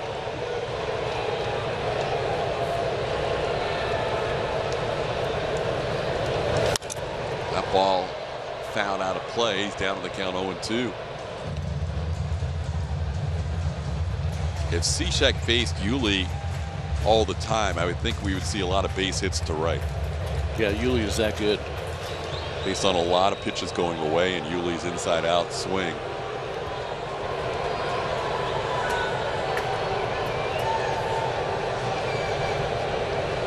Try and get in there. There's a ball in the center field, but that's going to hang up. Good call by you, though. That was a good swing. Brandon Marsh puts it away for the final out of the inning. A walk, 1 man left on base. We head to the 9th. Astros down 4-1.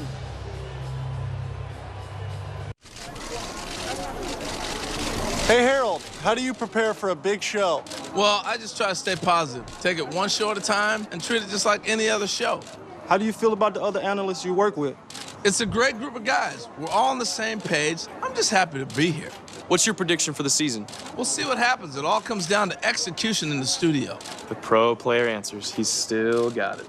The analyst of MLB Tonight, answering baseball's toughest questions on MLB Network. Hey kids, MLB Network has a show just for you. With pro tips and tricks to up your game. And all the big news on your favorite players. So join baseball's biggest stars on Play Ball. Saturdays, 10 a.m. Eastern on MLB Network.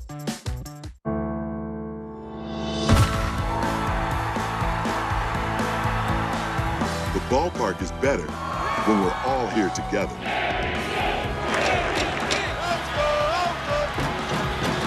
COVID-19 vaccines are safe and effective.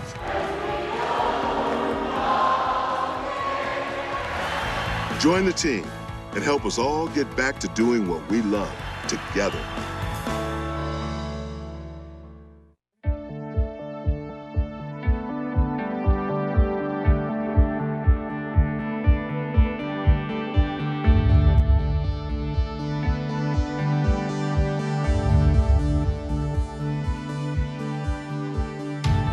We have the results from tonight's Chevy Straw Poll. Thanks for following along at ATT Sportsnet SW. Which tandem of Astros historical starters would you use to start games 1 and 2? How about this 1-2 punch? Garrett Cole, Roy Oswalt with 43%. J.R. Richard, Mike Stock coming in second. All good options, TK. They were. Great tandems through Astros history. As we head to the 9th inning, Angels 4, Astros 1. Blake Taylor will try to keep that game right where it is. His 44th appearance. He's got a tough customer coming up in Shohei Ohtani. 37 strikeouts in those 43 appearances this season.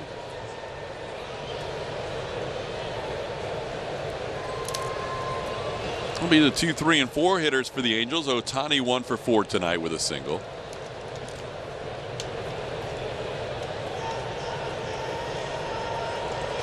Houston fans can see Ohtani one more time if he's in the lineup tomorrow, as the Astros will have Lance McCullers Jr. on the mound. Lance will close out this homestand. He started the homestand with a victory against Seattle as he won his career high 11th game.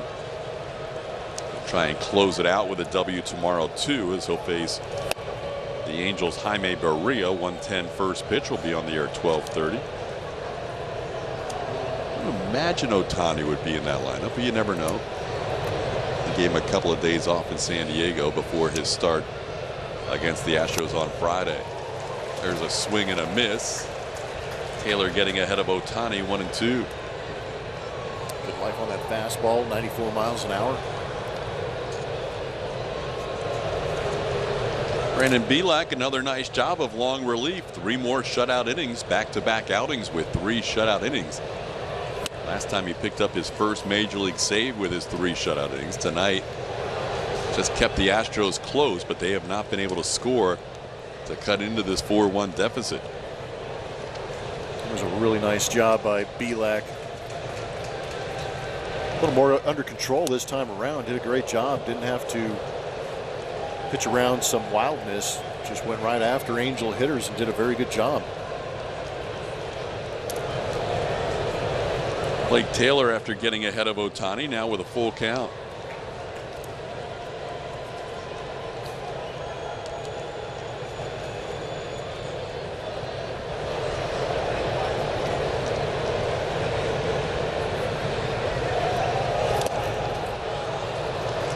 Low ball 4. Ohtani will be a leadoff base runner here in the 9th inning.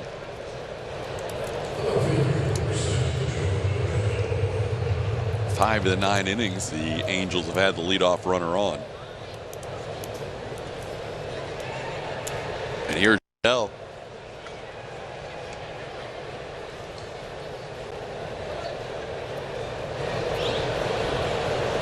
Adele 1 for 4 tonight, an 8-game hitting streak now.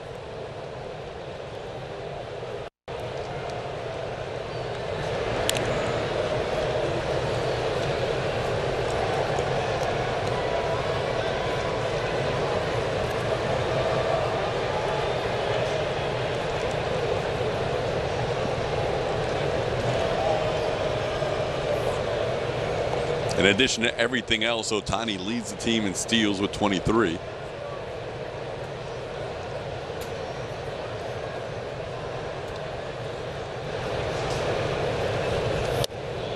I would imagine Ohtani is going to get a lot of attention at their team banquet at the end of the year. He has been caught 9 times with the 23 steals, tied for 4th in the AL.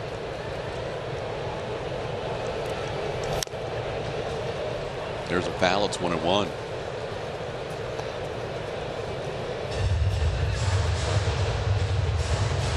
Looking ahead to the Astros 9th inning, they will have Carlos Correa, Kyle Tucker, and Jake Myers due up.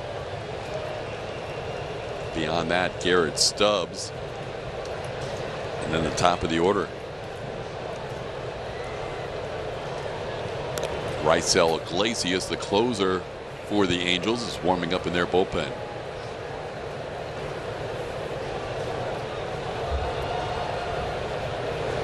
He was warming up in the last start that Jose Suarez made, but he was never needed as Suarez finished off that game. Ground ball towards the middle. Correa gets a big hop to Altuve, and a quick throw by Altuve on the transfer for the double play. Correa shakes his head as that really took a big second hop, but they were able to turn 2. That was wild how that second hop kind of jumped off the turf. Kind of put Correa in a tough position, but he made a great flip to Jose Altuve coming across the bag, who made an extremely quick exchange. Like a Super Bowl on that second bounce. Yeah, it was. So now 2 outs, base is cleared, and Jared Walsh will bat.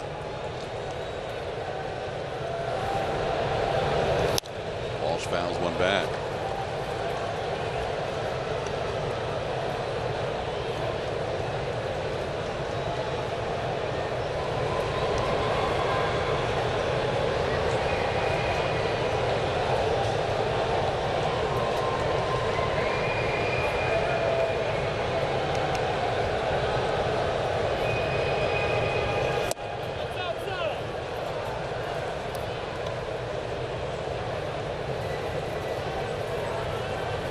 Should double and a walk. He's got a 10-game hitting streak going.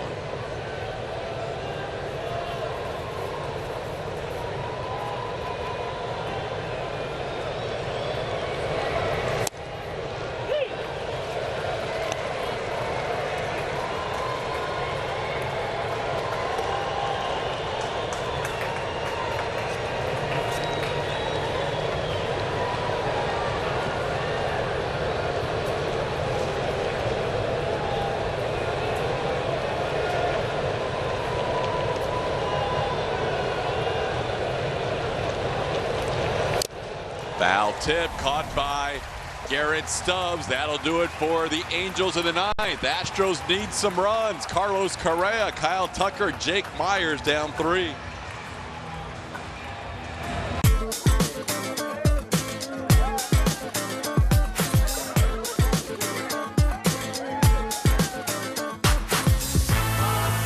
Everywhere you go, everything you do, you can always take the game with you.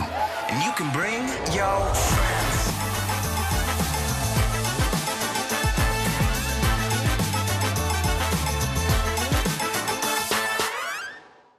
I'm Lorenzo Cain, and you can catch me robbing home runs on MLB Tonight. I'm Bill Ripken, and you can catch me talking about those robbed home runs on MLB Tonight. MLB Tonight, where baseball's best players are side by side with TV's best baseball analysts.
Astros baseball on AT&T Sportsnet is presented by Toyota. Let's go places. And by AT&T Business Solutions. Don't forget, coming up after our game, it'll be the Astros post-game show from right here at Minute Maid Park. Kaylee Griffin and Mike Stanton will co-host, as tonight they'll talk about the middle game of a 3-game series. Astros winning 10-5 last night, but trailing 4-1 tonight, heading into the bottom half of the 9th inning. Astros post-game show presented by Whataburger. So here we go. Carlos Correa due up, facing the closer for the Angels, Raisel Iglesias. The Astros have faced Iglesias 5 times this season. As you see the season numbers in 57 games, 30 of 35 saves. One of those blown saves came against the Astros. He has 3 of 4 in save opportunities against the Astros. They pinned a loss on him, scoring 3 runs, 2 of them earned. He has also given up a home run this season to the Astros, struck out 9 of them, but their batting average against Raisel Iglesias is .435 on the season. Carlos Correa has a home run against him. He has that home run you were talking about. He also hit a sacrifice fly against Iglesias in that 3-run inning, which he allowed the most runs of any outing of the season when he gave up 3 against the Astros in extra innings on April 23rd. Astros need 3 tonight.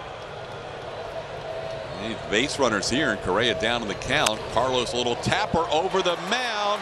Rengifo hurries and makes the play on Correa for the first out.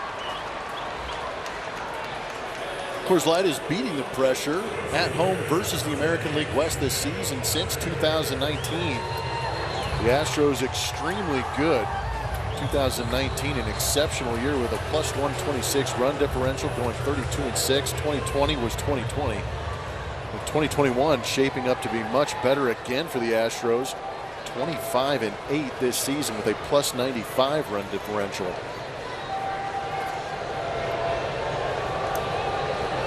Kyle Tucker will try and get on base. He kept a hitting streak alive his last time up with a base hit to center field. And he ropes this ball into right center field. That'll be down. Another 2-hit night for Tucker. During his 5-game hitting streak, he is 10 for 19.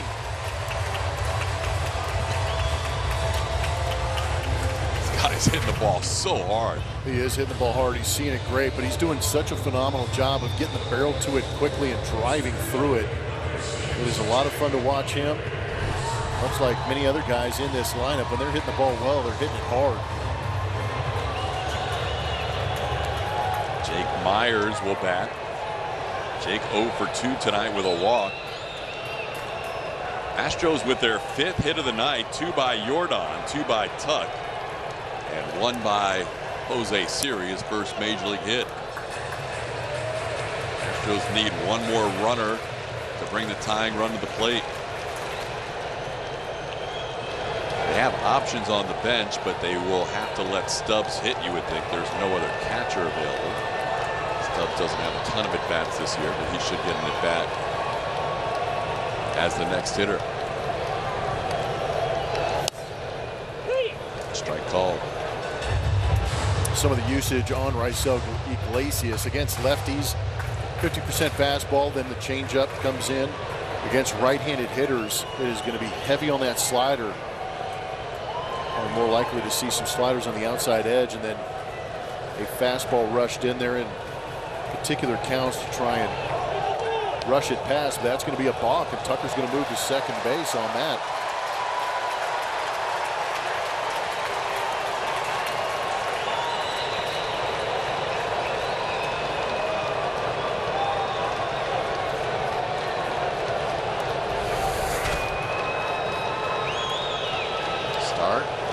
Start. And too late to step off.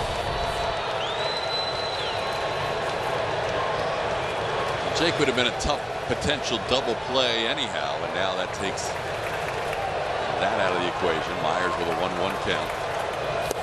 Ball gets away from Stassi. That'll move Tucker to third. Tuck took a wide turn at third just in case Max didn't retrieve that in time.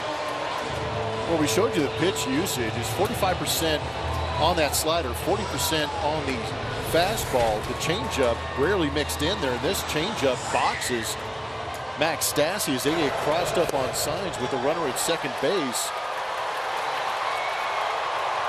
So Kyle Tucker gaining 180 feet on a pass ball and a balk. I'm assuming it's a pass ball. It is. So rare that Stassi wasn't expecting it. It crossed him, shocked him with it. Ball 3, 3-1 the count. Well, when Iglesias gave up those 3 runs to the Astros on April 23rd, it was a little bit of an unlikely hero, Robel Garcia, that walked it off. Now Garrett Stubbs could be in a big spot. If Myers reaches, Stubbs is a tying run. Oh, nice swing. Jake Myers loaded up on that fastball, but 96 from Iglesias. Maybe just a little bit too quick, but I like the aggressiveness from the young man. 3-1. See if he can't get it out there and let it go.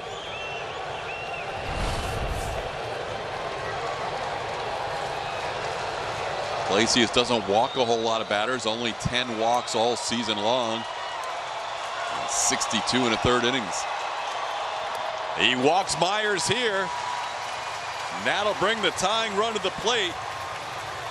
Garrett Stubbs will get his first at bat of the night.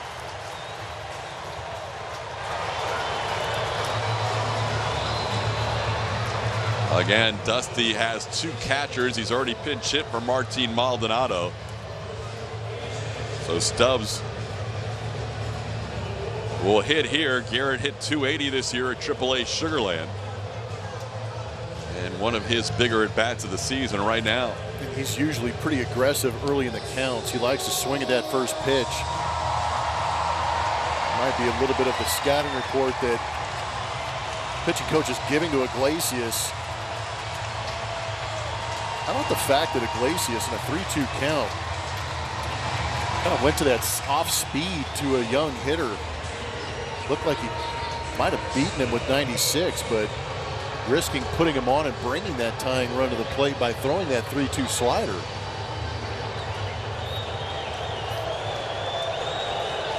So now Stubbs batting 148 on the year, 4 for 27, has 1 extra base hit. He's just trying to get on base and keep the line moving as he throws 96 down and in for ball 1. I agree with you, TK. More often than not, I will talk about having a runner at third base less than 2 outs and trying to get something that you can elevate and drive him in. Not here. Stubbs is just trying to find a way to get on base, find some empty space out there, be selective. Holding that runner on really opens up that right side if he can find something he can roll over. 2-0. Fans haven't had a lot to cheer about, but they're getting revved up here in the ninth. It's amazing what the Astros can do right here in this ballpark with these fans late in games. It's just a different energy, and it really affects opposing teams and pitchers. A single, a balk, a pass ball, and a walk, and now a 2-0 count to Stubbs. Altuve's on deck.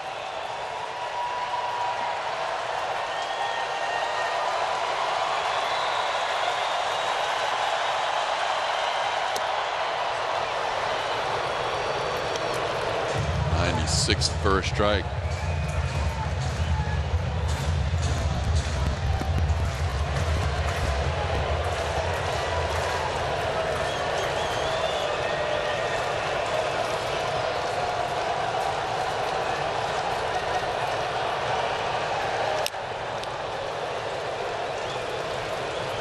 Pretty good hack at 97. It's 2-2. Just 27 major league at-bats this year for Garrett. In his career, he's only had 70 major league at-bats. He's never hit a major league home run before.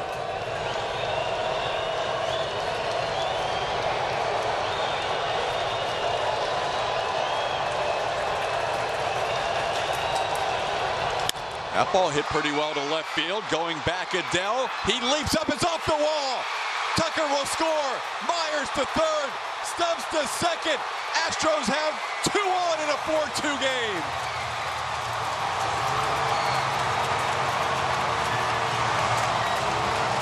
Unbelievable.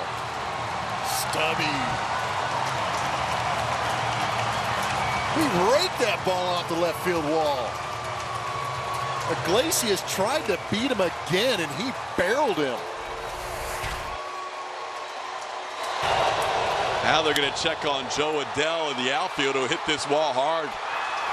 He was going back trying to pick up Iglesias by making a great play. But that manual scoreboard out in left field won that fight. See a little bit of scuff on that left forearm. There's a little bit of padding, but those are steel beams going up and down that manual scoreboard. You can see that left arm and the head colliding with it. Yeah, he is definitely not feeling his best right now, being checked out there. Joe Madden going all the way out to left field to check on his outfielder.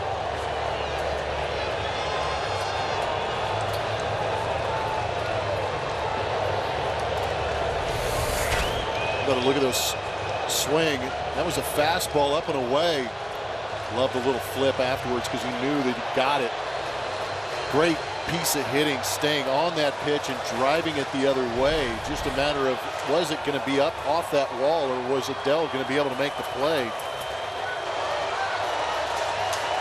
The only time this year Raisel Iglesias allowed 3 runs was here at Minute Maid Park. It came in an extra inning Astros victory April 23rd, and they scored the winning run on this base hit by Robel Garcia, getting 3 in the 10th against Iglesias. They're trying to get at least 3 in the 9th against Iglesias here. And a guy who also has his share of dramatics stepping to the plate. Jose Altuve will bat with 2nd and 3rd, and only 1 out. Kind of unique that the final score was 5-4 in that game. Got the potential here now with 2 guys on, and game-winning potential at home plate.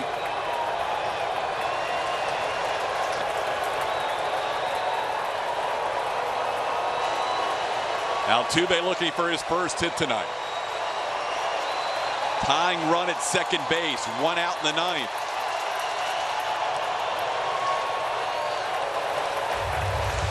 The infield is back. They're going to give that run at third base to the Astros. Altuve doesn't have any thoughts about trying to just get that run in from third base. He's got bigger plans. Angels outfield playing no doubles. Stubbs a fast runner at second. Any hit to the outfield should tie this game. It's a great call. You're right. Stubbs can run. 2-0. Altuve has had some big moments this year. Sent the Astros to victory into the All-Star break with his 3-run home run against the Yankees. The Astros coming from nowhere to walk that one off.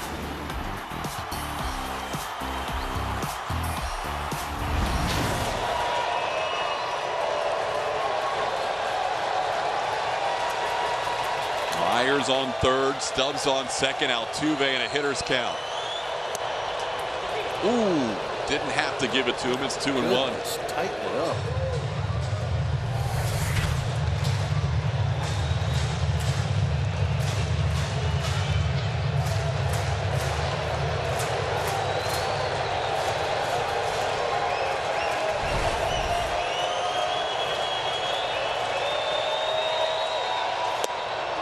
Got the one he wanted.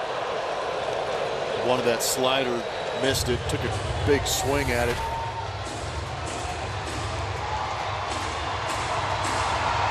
Got a little bit too out in front, maybe a little too excited on that slider.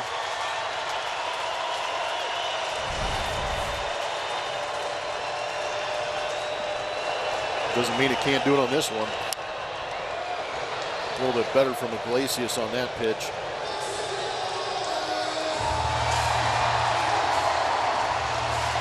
Altuve with a 2-2 count. Jose Siri due up next, but Chas McCormick is in the on-deck circle to hit for Siri.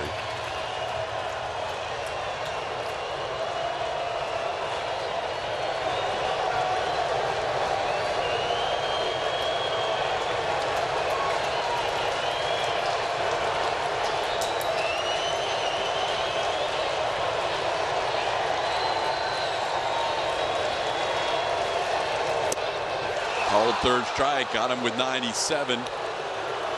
Out number 2 in the 9th. Didn't break. Altuve might have been sitting on that spin and he got the straight.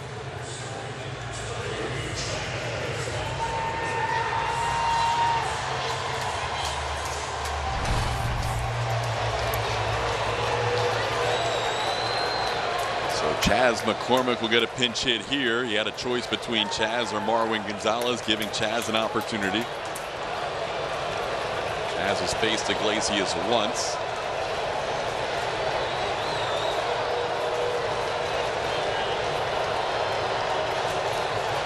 These situations where a base hit can tie the game, as a hitter, you're just trying to think the big part of the ballpark, which is up the middle.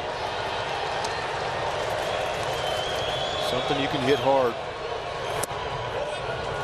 Doesn't get that call. Got one on Tuve on a 2-0 pitch, but doesn't get that first pitch to McCormick. That was a pretty good pitch.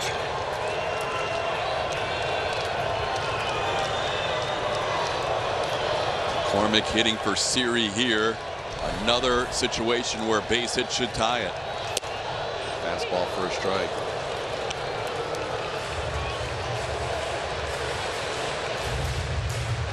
Aaron Stubbs double off the wall, put the Astros in business, but then Iglesias came back to strike out Altuve, now facing Chas McCormick.